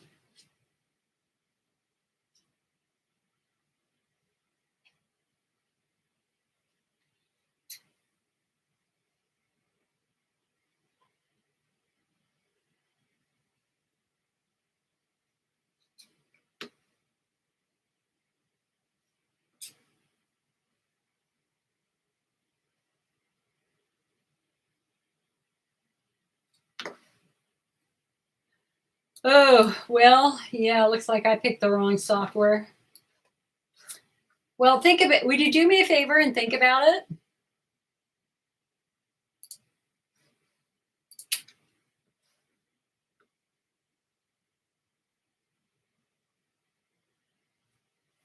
Amy says, I find the website so much more useful than the forum. Yeah, I agree. Kalina says, my bladder will only have 3 ounces or less of urine. I get severe bladder pain and have to empty it. Will taking supplements even help me since I basically be peeing it out as soon as it goes into my bladder? I just ordered Sister Renew and wasn't sure if it was worth trying. Do you think it will help me? Well, honey, yeah, I mean, Kalina, you have an extremely small bladder. You have a fibrotic bladder. And so, and has your urologist, what has your urologist said with respect to the health of your bladder in general? So, and you ask a good question. Will taking a supplement even help me since I basically would be peeing it out? Well, for a bladder coating, whether it's a traditional medication like Elmaron or a chondroitin-based supplement or an Aua-based supplement, yeah, you do end up peeing it out. I mean, that's the challenge of treating the bladder is how do you get it to stay in the bladder? And that's why, that's been the challenge of treating bladder diseases is how do we get medication to stay in the bladder? And that's where having medications that have a good absorption profile makes sense. So when Dr. Theoharides created Cysto Protec, and Cysto Protec was the first supplement that was really created for the bladder wall. He specifically did it with an olive kernel oil base because he believed, because you got to remember, the bladder wall is very hard to get through. It is hydrophobic. It repels urine.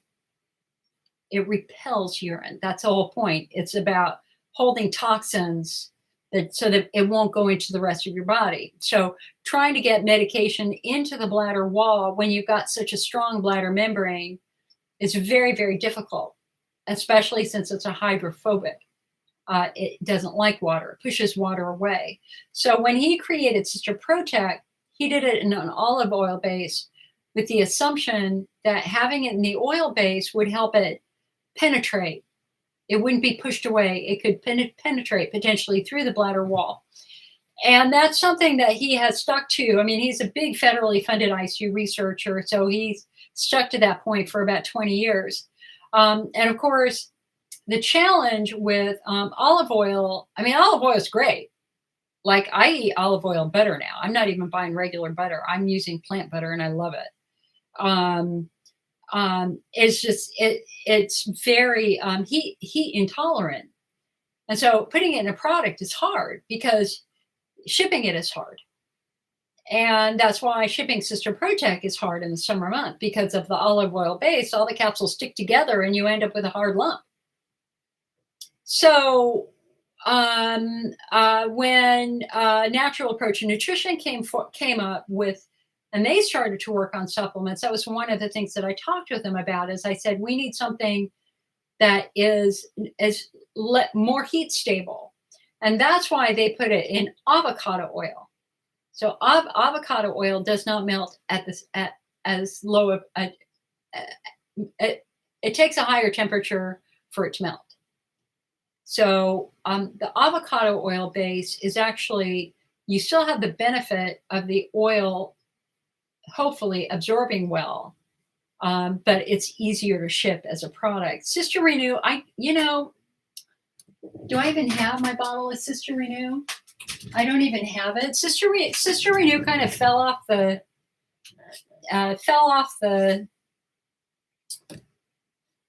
table, so to speak, because the company just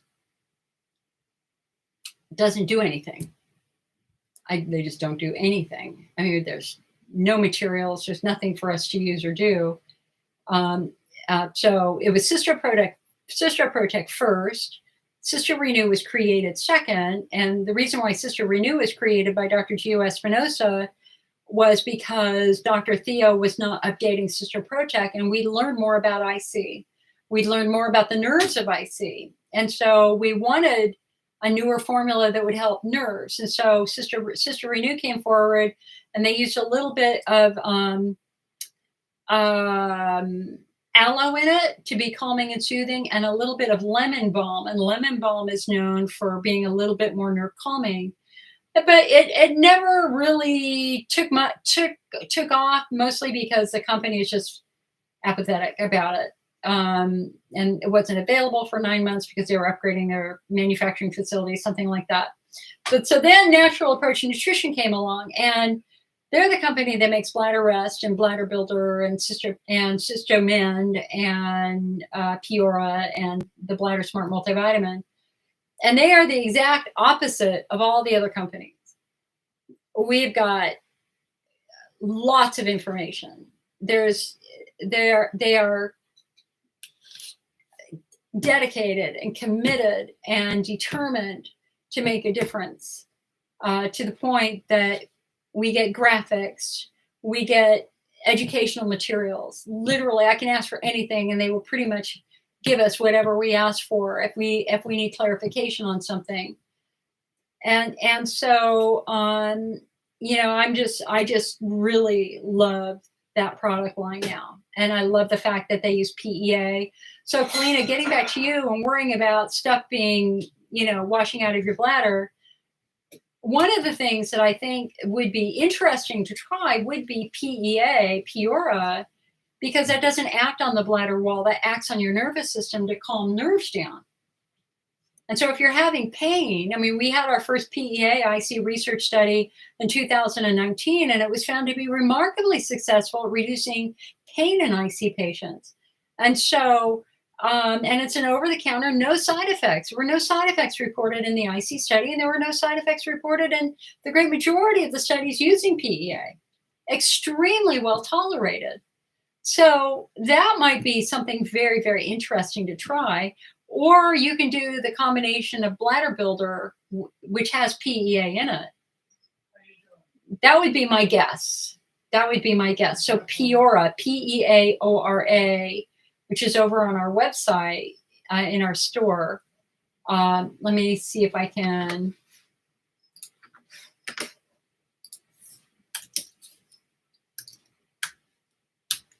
Let me give you a link here, and you can at least look at them. Oh, very, very valid, good questions. I want you to question. You know, one of this, back in the early days when people would ask, what's the best supplement I can take? And I didn't have an answer for that. And I didn't have an answer for that because we didn't have a lot of research back then. And so one of the things I told patients to do is look at the research studies. Let's see what research supports the use of that supplement. And that's what we did for quite a long time until the FDA cracked down and told companies they couldn't put their own research on their website. And so now all the research is buried again, which is really hard. It's really hard. So I just gave you, at least here on Facebook, I gave you a link to our store that has different supplements in there. We also have a lot of supplement guides. We have guides for estrogen atrophy, guides for bladder wall, guides for pelvic floor, to kind of show you what I think the most logical products would be for your unique case, right?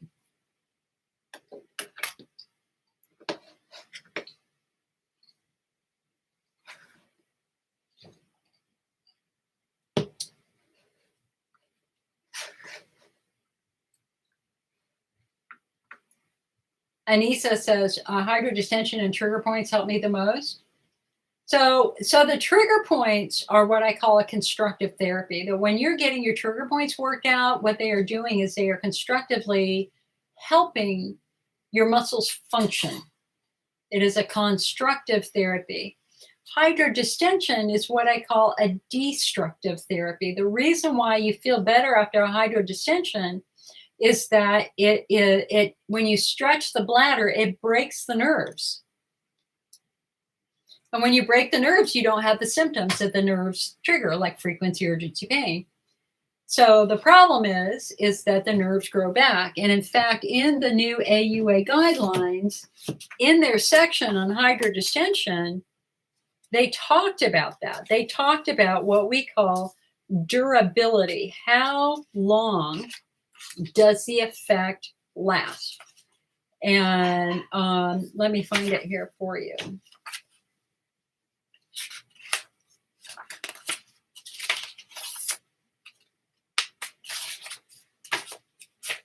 Let's see here.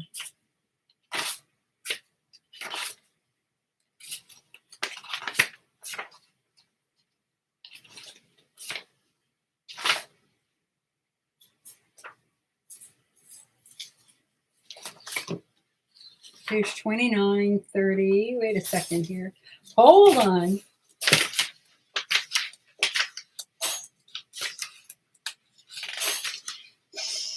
I will eventually have these memorized, but it's too new.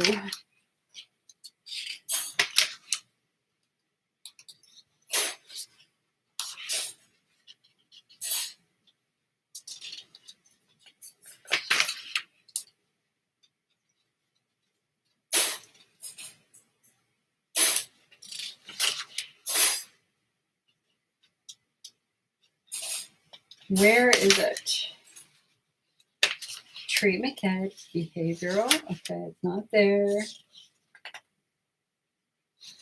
It's not there. It's not there. It's not there. Where is it?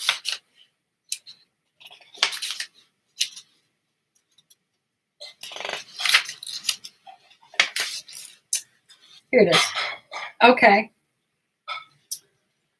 3 observational studies reported that 1 or 2 exposures to a low-pressure hydrodistension resulted in clinically significant relief of symptoms for a subset of patients that declined over time. At 1 month, 1 month post hydrodistension, efficacy ranged from 30 to 54%. At 2 to 3 months, it dropped to 18%. 5 to 6 months, 0 to 7%. 2 additional studies reported various symptoms that range from 65 to 90%, but it was not a well-done study. Given that the procedure may benefit a subset of patients, low-pressure short-duration hydrodistension is designated as an option. However, the possible benefits must be balanced against the possibility of a flare of symptoms after distension. If Hunner's lesions are detected, then their treatment is recommended. Okay. I need to put this in a binder.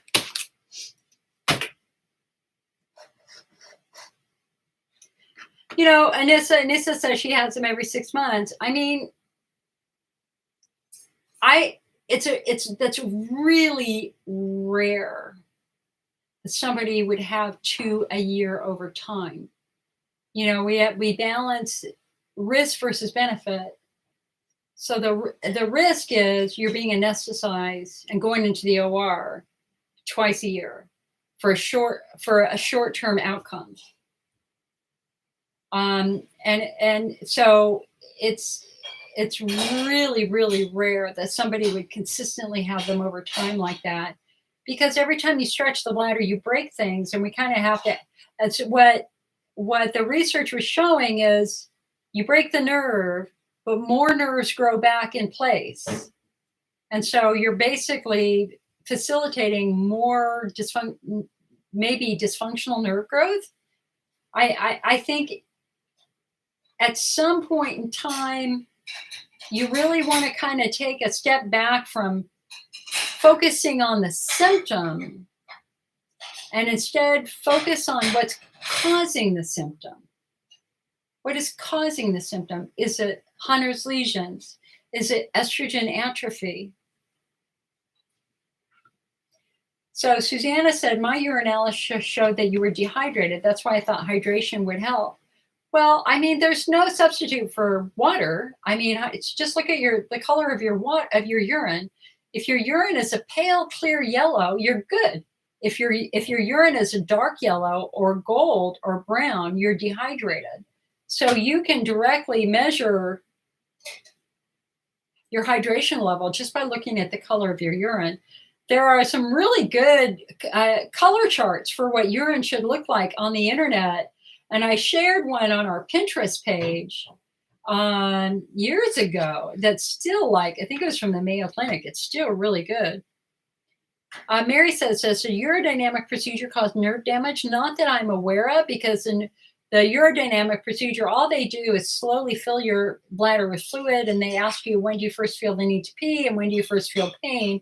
And generally they stop after that. They don't push it to the point where they should be doing any damage. Anissa says, I have so many things wrong with your mesh injury. Oh, well, see, there you go, girl. So did your mesh protrude into your bladder? You still have the mesh? Did they remove it? Or is it now moving into your bladder? And is it attached to your bladder wall? Carol says, I'm so glad I have your videos to have support. No, I'm not alone. Ah, crap. Are you kidding? I'm so sorry. Did it perforate through your bladder, or is it on top of your bladder? On the outside of your bladder?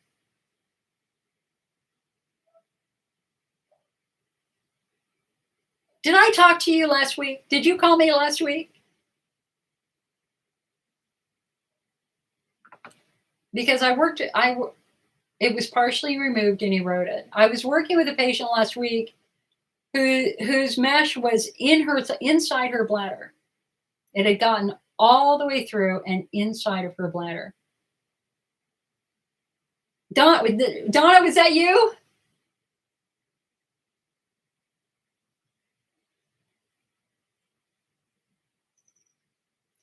And we have our other Donna T over on YouTube. She said, Jill, this has been a fantastic live meeting. Thank you.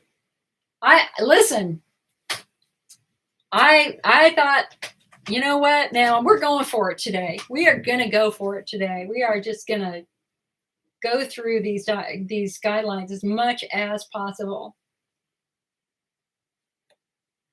You don't have my number? The IC Network number is on our Facebook page, and it's on the very top of our website. It's an 800 number. Feel free to call me. I'm always welcome to work. I love working with IC patients. I'm an IC patient, except I take that back. I'm not an IC patient. I'm a chronic pelvic pain patient. My bladder is healthy. For me, my underlying issue is that I have tight pelvic floor muscles, and I have chronic overlapping pain conditions from my central nervous system, which is why I can eat a lot of things now that I struggled with. I no longer have ischemia. I work with my muscles as much. I need to work with them more, but my muscle health is a lot better than it was. Anissa says it did go through your bladder, throughout your, holy crap. So did they end up having to cut it out of your bladder? And then did they basically do a resection? And did you end up with a physically smaller bladder because of that? I would imagine that you would have a lot of scar tissue from that. And that would explain a smaller bladder capacity.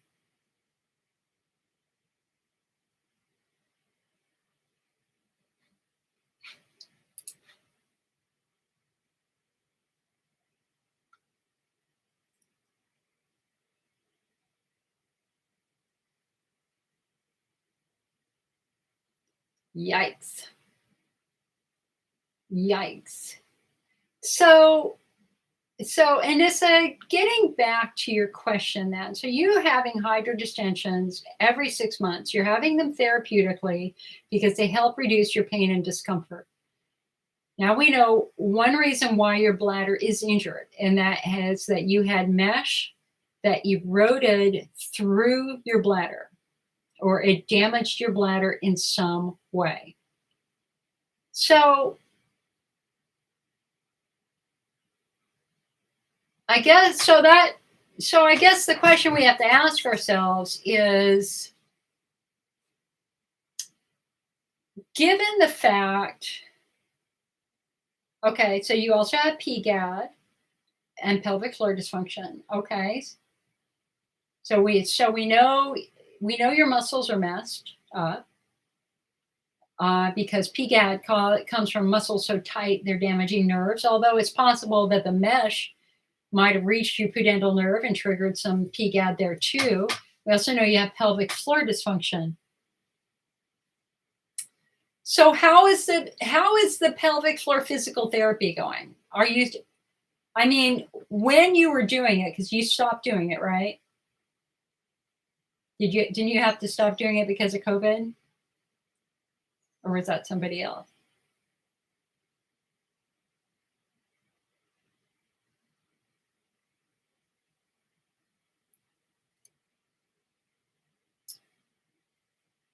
Kalina, Sister Renu, like I said, is one of several chondroitin-based supplements. Worth a shot.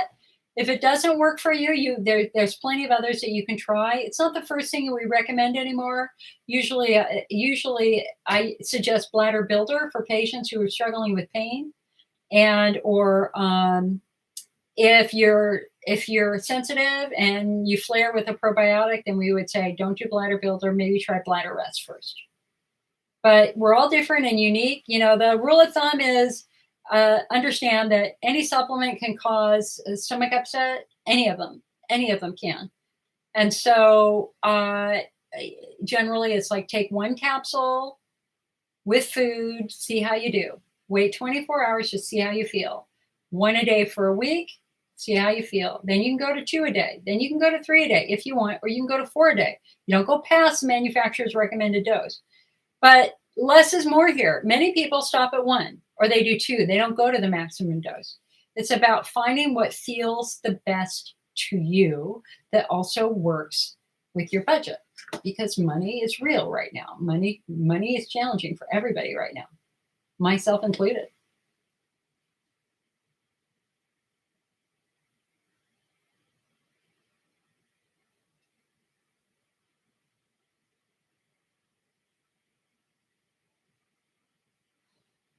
So you can't afford the physical therapy.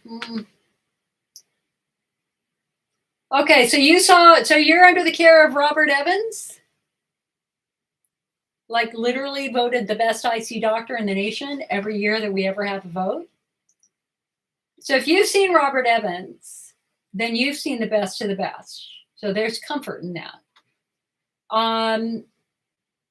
Okay, so have you at least had a pelvic floor examination? Didn't you have one in his office?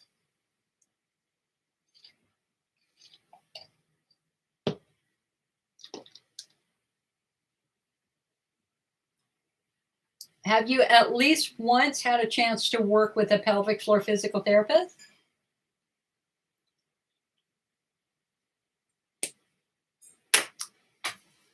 So what would be, this is what I would consider doing. Okay, so for people who can't afford physical therapy, and you're not alone, you are not alone. This comes up all the time. If there's any way that you can go once to have the pelvic floor assessment, that is a very good investment in your money. And the goal of that pelvic floor physical therapy appointment for you is to get them to study your muscle groups and tell you which is dysfunctional. You know, there's something that I call the hallelujah moment. If you go to physical therapy for the first time and they're doing your assessment and they touch a muscle and trigger your pain, that is your hallelujah moment. That is very exciting because it means they found it. They found it. And so for patients who can only go once, you want to take a lot of notes. And remember, it's a two-way street. It's not just about them touching your muscle group. You have to tell them what you're feeling. Does it hurt? Does it not hurt? Is it pulling? Does it push? Whatever. I want you to be able to walk out of the appointment knowing that it is your levator ani muscle or your piriformis muscle or your obturator muscle. Then you got to be really honest and say, listen, I cannot afford to come see you every month. I can't do it. It's impossible. What I would like to propose is that if you can give me some tips on some things that I can do at home, specifically for the muscles that you found, and you're going to walk out with the names of the muscles that are the problem, the levator, ani, whatever. And then say, I would like to take those and ideally come back and see you in 6 months. And then, okay, so it was the obturator. Then you got the name of the muscle. You go to YouTube, where there are a ton of pelvic floor physical therapists who have very specific and very good videos on how to rehabilitate different muscle groups. So on YouTube, I would look at obturator release or obturator therapy and see if you can get some really good, because general pelvic floor physical therapy is not going to get you where you need. We need to know how to rehabilitate that specific muscle that's your dominant problem. And then also this book, the last time I looked, is free on Kindle Unlimited. And so it's $29 in our store. It's $36 on YouTube if you buy the paper version. And, you know, the paper version is good because you can keep reading it and you can highlight, and it's got, you know, really good pictures and things like that. If there's any way that you can maybe start with the free version, it's Kindle Unlimited. If you have a Kindle, an iPad, it's a 30-day free trial. So you can sign up for Kindle. It's free. You have to throw your credit card in, but they don't charge it right away. You got 30 days. You can download the book, read the book, you're back in school. You're going to have to study that book, make a lot of notes. I have a whole mini binder that I made of notes when I read that book. You got 30 days to study it. And then use that knowledge to try to help you understand the connections to the obturator and what triggers it and what doesn't trigger it. I want you to understand where it's located. I want you to know where the nerves are that go by it. You've got PGAD, persistent genital arousal disorder. That means that you have a nerve that's being compressed. It would be nice to know what's compressing it. Is the obturator compressing it? Possibly.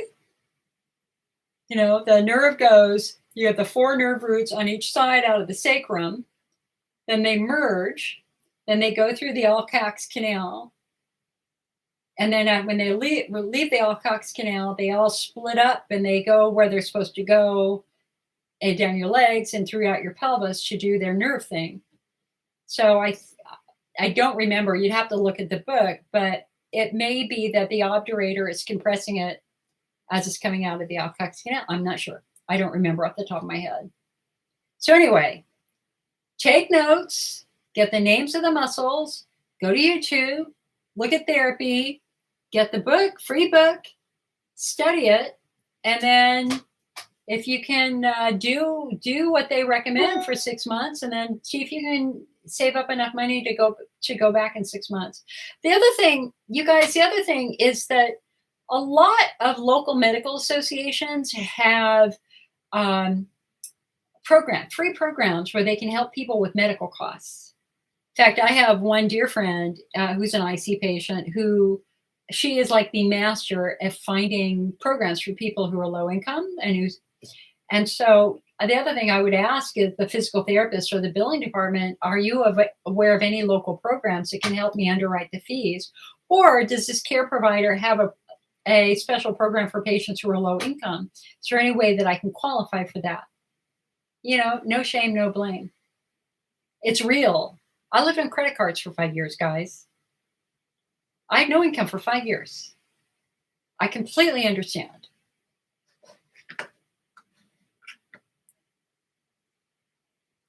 Except I got state disability for a year. I did get that, and it was like $200 every 2 weeks, something like that. So with the pudendal neuralgia, you know, again, we want to work with the muscle, but something like PEA, which is known for calming nerves down, would be a very good thing to try. Why not? The research study found that it was helpful. You can read that research study on our website. It's called here, let me get, oh gosh, my leg hurts. Hold on.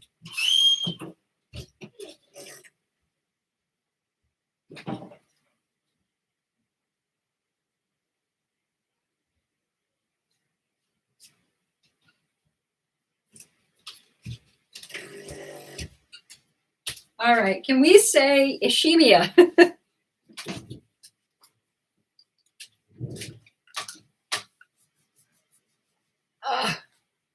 So what happens when you sit for a long period of time, your leg muscles get stiff. Peora, Peaora. And I'll tell you what, Anissa, you know, I always try to have freebies at meetings. If you email me, icnetwork@mac.com, I will send you a free bottle of Peora if you want it. Happy to do it. Happy to do it. Mary says, do you know anything about Bladder Ease? Yeah, Bladder Ease is a supplement that's been around for a long time. We sold it.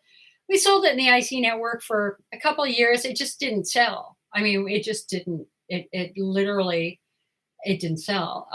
One of the challenges of Bladder Ease is that it uses citrus bioflavonoids, which can be irritating for some patients. So patients tend to do better with quercetin derived from the Sephora plant as compared to quercetin derived from citrus bioflavonoids. And so Bladder Ease, I think, is a little bit more popular on Amazon, but in the IC patient community, it's really the popularity of medications as they're being used right now is Bladder Rest on top, Bladder Builder second, Cysto Protect third, Cystomend is probably fourth, Aloe is probably fifth. But I would And of course, pre-leaf isn't in that category. Pre-leaf is off the charts. Everybody loves pre-leaf. But that's kind of the ranking. So bladder rest really kind of the top one right now. Bladder builder, Cystoprotect, Cystomend, Aloe in general, it's going to be kind of like maybe number 5. And then for patients who struggle with central sensitization and a lot of skin sensitivity, nerve sensitivity, Pura is right in the mix too. It's probably number 6. But they have different methods, right? So if you're in IC subtypes 5 central sensitization, Pura is right number 1. But if you're in IC subtype 2 bladder wall-driven estrogen atrophy, then you're in the chondroitin supplements. And if you've got estrogen atrophy combined with pain, then bladder builder is number 1, right? My email is icnetwork@mac, M as in Mary, A as in Apple, C as in Charlie.com. icnetwork@mac.com.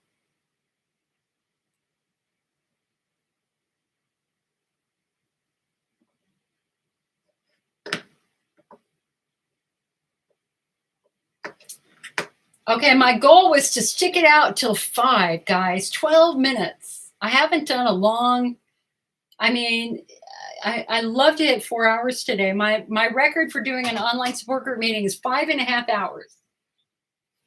I want to go at least for another 12 minutes. So give me a few more questions, okay? If you want me to shut it down, I'll shut it down and go take a walk. But if you got a few more questions, let's do it.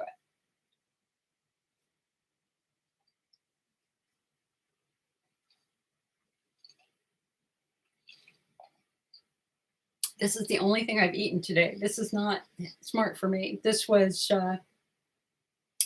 ice, frozen bananas, a couple of frozen mangoes, a Heather's tummy fiber, a teaspoon of that, actually a tablespoon of that, coconut milk.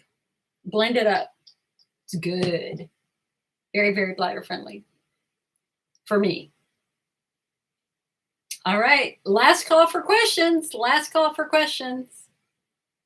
Otherwise, you know what I'm going to be doing this week. I'm going to be creating a lot of new educational materials, and I'm going to completely redo my magazine. And I was going to do a big spring summer issue, but I think I'm just going to do a special issue on the guidelines first, and hopefully I will have that done by the end of this month. Susanna said, my dad has prostatitis. Do you know anything about that? Sure. Susanna, there are 4 different types of prostatitis. The challenge when a guy has urinary symptoms, frequency, urgency, pressure, pain, their doctors almost always assume it's their prostate. And so they get cataloged, or that's not even the right word. They get condemned to a diagnosis of prostatitis. And in many cases, doctors don't look beyond the prostate. They don't look beyond to the bladder, or they don't look outwards and look at the muscle and stuff like that. So there can be infectious prostatitis, where that patient literally does have an infection in their prostate. And basically what they do is they massage the prostate and try to get some fluid out of it. And then they culture that to see if there's active infection. And so you can Google prostatitis to get the 4 different categories. There's an asymptomatic category, and it's on our website, but super easy to find. The 4th type is called chronic prostatitis, chronic pelvic pain syndrome. These are the patients who have no obvious cause for their symptoms. And they are now put in the chronic pelvic pain group. These are the patients that we now believe are the IC patient and or the pelvic pain patient. And there's a tremendous movement. In fact, I think one of the guidelines says, don't even call them chronic prostatitis anymore. It's not their prostate. It's beyond that. There are moments when men, as they get older, their prostate grows. It's called benign prostate hyperplasia. And so just like women can get hyperplasia in the uterus, which is interesting. I had that. So what happens is the prostate, usually in most men, gets bigger as they get older, but as it grows, sometimes it grows into the urethra and it blocks the urethra, and it gets harder and harder for this man to release urine because basically the tube is clogged. And so these men will have what we call a roto-rooter, where they will go in with a little device and they will kind of roto-root out the section that's blocking the urethra. And it's called a TURP surgery. Sometimes that works, and then sometimes that kind of proves, well, it really wasn't that. It was they're in the pelvic pain category now. And that's really when we start looking at injury or trauma. I would want to know, a question to ask your dad is, when you pee, can you start your stream right away, or do you hesitate? When he pees, does he feel like he has to strain to pee? That's when we definitely want to rule out benign prostate hyperplasia, but we also want to look at tight muscles. Ask him, is he struggling with constipation? Another sign of tight muscles is not being able to release bowel movements, that you're straining to have a bowel movement. And of course, we definitely want to do urine tests. They want to monitor, they want to look for markers for prostate cancer, because that's very common also. That's a simple urine test that they can do.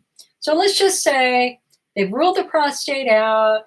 He's come back fine for cancer markers, and we're now just looking at this vague prostate pain. That's when we really want to start looking at muscles, and we want to look at bones. So we had a small research study last year of men who had either pelvic pain or prostate pain. I don't remember off the top of my head. But what they were able to discover is that 75% of them had a hip problem. And they had to be referred to an orthopedic surgeon. And that's the trend of what we're seeing. What we're seeing now for patients with long-term muscles, like if was your dad in the military, did he ride a motorcycle, a bicycle? Do you remember any falls? Did he ever fall on his tailbone a couple of times?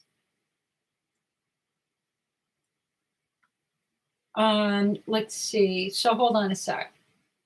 So Susanna says, Daddy has that. He's 79. It's not large enough for surgery now. He had a cystoscopy with anesthesia, and he's still hurting from that. John asked a very good question. Is there a biome within the prostate? Hell yeah, there's definitely a biome within the prostate. No doubt about that. So, so that opens up a whole nother series of, questions that are worth asking and studying. So, what did they find when they looked in his bladder? Was it a healthy bladder, or did they find anything? Sherry says, is there such a thing as a pudendal nerve block? Absolutely, hun. Or should I just do pelvic floor physical therapy for pudendal nerve entrapment? Both. Your doctor told you didn't need PT? What?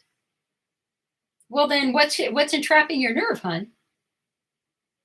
I mean, the nerve is being entrapped for some reason. And so normally that's muscle.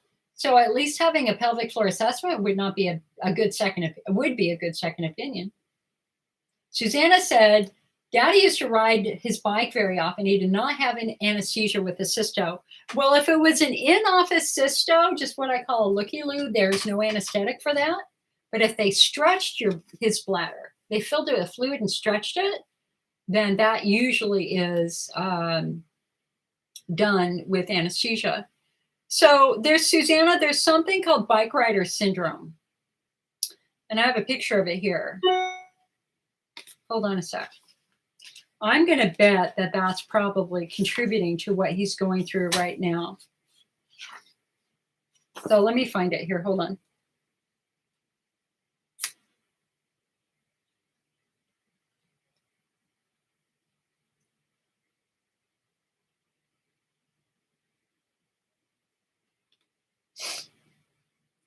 Where is it?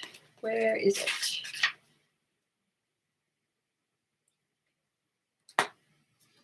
I mean, I refer to it so many times. It usually pops right up when I scroll through this. Yeah, here it is. Okay. Okay. So the human body was never designed to sit on a bicycle seat. If it were, there would be bones there to protect us. But we're not designed to have something pushing up between our legs. And so I want you to look at this picture. So here's the bicycle seat.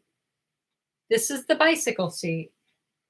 And it literally is pushing directly up into muscles and nerves.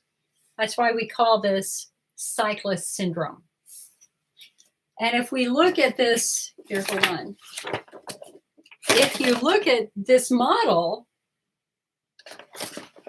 let me put even though this is a woman's model, the same applies to a man. In fact, I'll just take the external bits part, right? Okay, so here it is from the bottom, sit bone, sit bone. But look, you can see exactly where the bike seat is pushing. It's pushing directly into your pelvic floor cavity.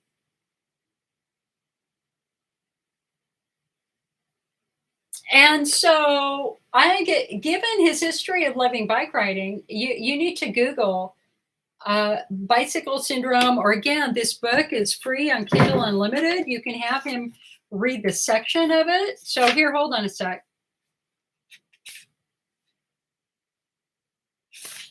Chronic penile pain.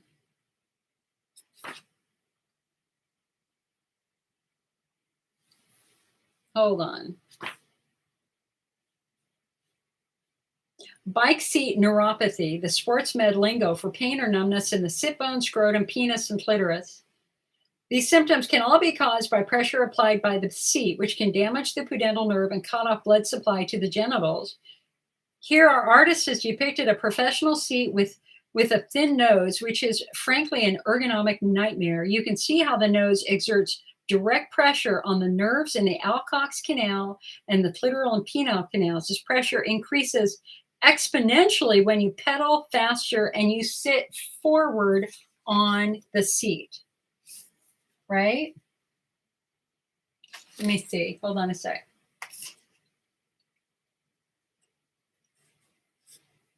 I don't know if you can see this right here, but see here, here are the nerves right here. This little tiny nerve here and this little tiny nerve here. And you can see the bike is just literally, the bike seat is pushing into it. And then if you're bending over and cycling, you're literally putting all your pressure directly on those nerves.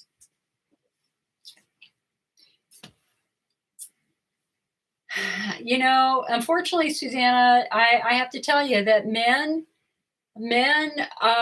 doctors can be tough on men because it's like, be a man, get over it. It's not that bad. And so it doesn't surprise me that somebody gave him a test without anesthesia and now he knows better.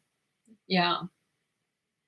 So you need to talk to him about bike rider syndrome. And honestly, he needs to have a pelvic floor assessment like immediately. Because he needs to tell the urologist he was a bike rider, and tell the physical therapist he was a bike rider, or even a motorcycle rider. That's what's got to be checked here. Kay says, I bought a bike seat in the 70s that was cut out in the middle. They don't have that now. They have a lot of different bike seats now, and there's one that's 2 circles, literally. So with the 2 circle one, when you're sitting on the 2 circle one, there's a circle here and a circle here to support you with nothing pushing up against that. And so the only way that bike riders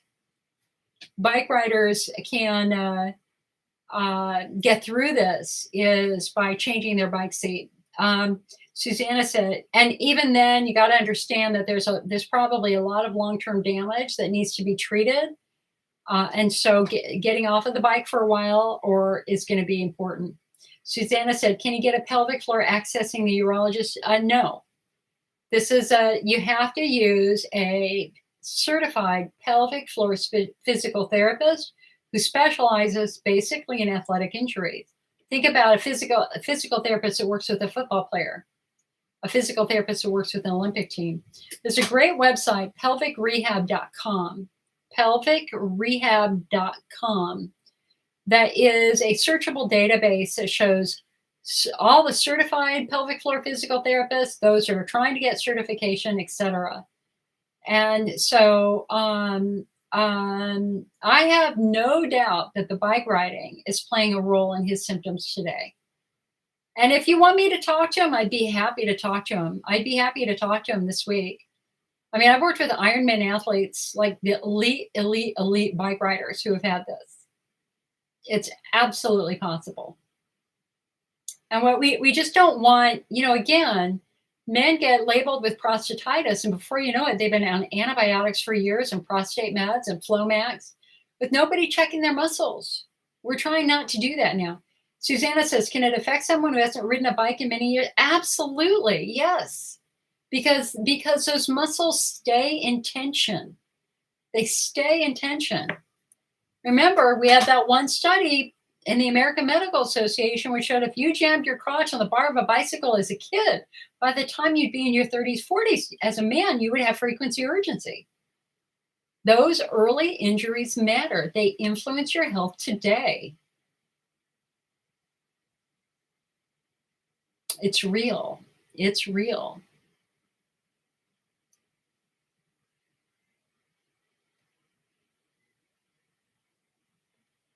Mary said, that's interesting. My naturopath has me on bladder ease. I asked him about the citrus ingredient. He said not to worry. It was not acidic. Well, the proof is in the pudding. The proof is in how you're feeling. All I can tell you is that in the group of patients that we've worked with, it just never took off as in typical IC patients. Susanna, it says, what number can he call? I'll give you, I'll write it down. I'll give you my direct line right here.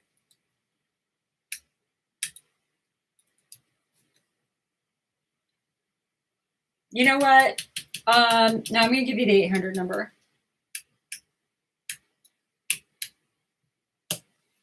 And it's on the front page of our main website, the IC Network. It's on our contact page. It's on our Facebook page. Just know that Mondays are usually my day off, because especially tomorrow, because I will have been working today. So I would do Tuesday or Wednesday afternoon or Friday afternoon. Afternoons, California time. I'm doing elder care usually in the morning, so I'm not usually answering the phone until like 1 o'clock Pacific time, because I'm getting people up and washed and bathed and all that sort of stuff. So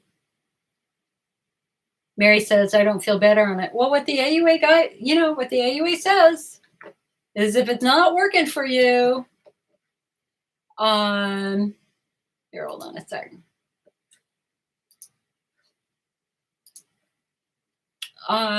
If you've given it a reasonable period of time and it's not working, you can move on. That's a central point of the American Urology Association guidelines. I will be probably doing a podcast this week with Callie also. She asked to do it, and I'm not sure what day we'll do that yet.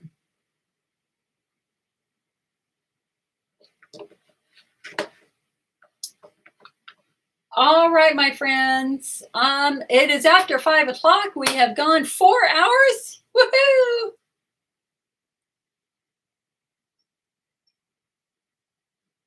Happy to do it. Happy to do it. And we will be back again. I will be back again. Yeah, she's got a good podcast. She's the next generation, hon. I'm the old guard. I'm shocked. I feel 25, but I'm clearly the old guard at this point in time. But I'm still alive and kicking, and I will be for another 10 years. So, all right, you guys. I will see you later. Y'all have a good week. Carry hope in your heart. Practice kindness every single day. Be very, very kind to your doctors and your nurses, because they are living in hell right now with COVID. And we want to be gentle to everybody. And again, every possible support we can give to anybody affected in New York yesterday, we must do. We must stand up and say no more. All right? All right, you guys. Oh, and Donna asked, what's dinner? What should be for dinner? I have no freaking idea. for dinner tonight? I don't know. I did just stir fry like you suggested on. Oh, Donna, you want to hear something hysterical? So, you guys, when I did our drop-in Facebook meeting on Thursday, I asked for dinner ideas, and they said Donna said a stir fry, and so I made a stir fry with tofu because I had tofu. They hadn't eaten tofu in 25 years, and they loved it. It's great. It was great. It's like, yeah, okay, I did something good there. So anyway, it was good. So thank you for the idea. I appreciate that. All right, you guys, I will see you later. My swelling is, I'm still a little swollen from my surgery, but things are slowly getting better. So, all right, I'll see you guys later. Have a good one. All right, YouTube. I know. Yeah, I know. I'll see you guys later, YouTube. See ya.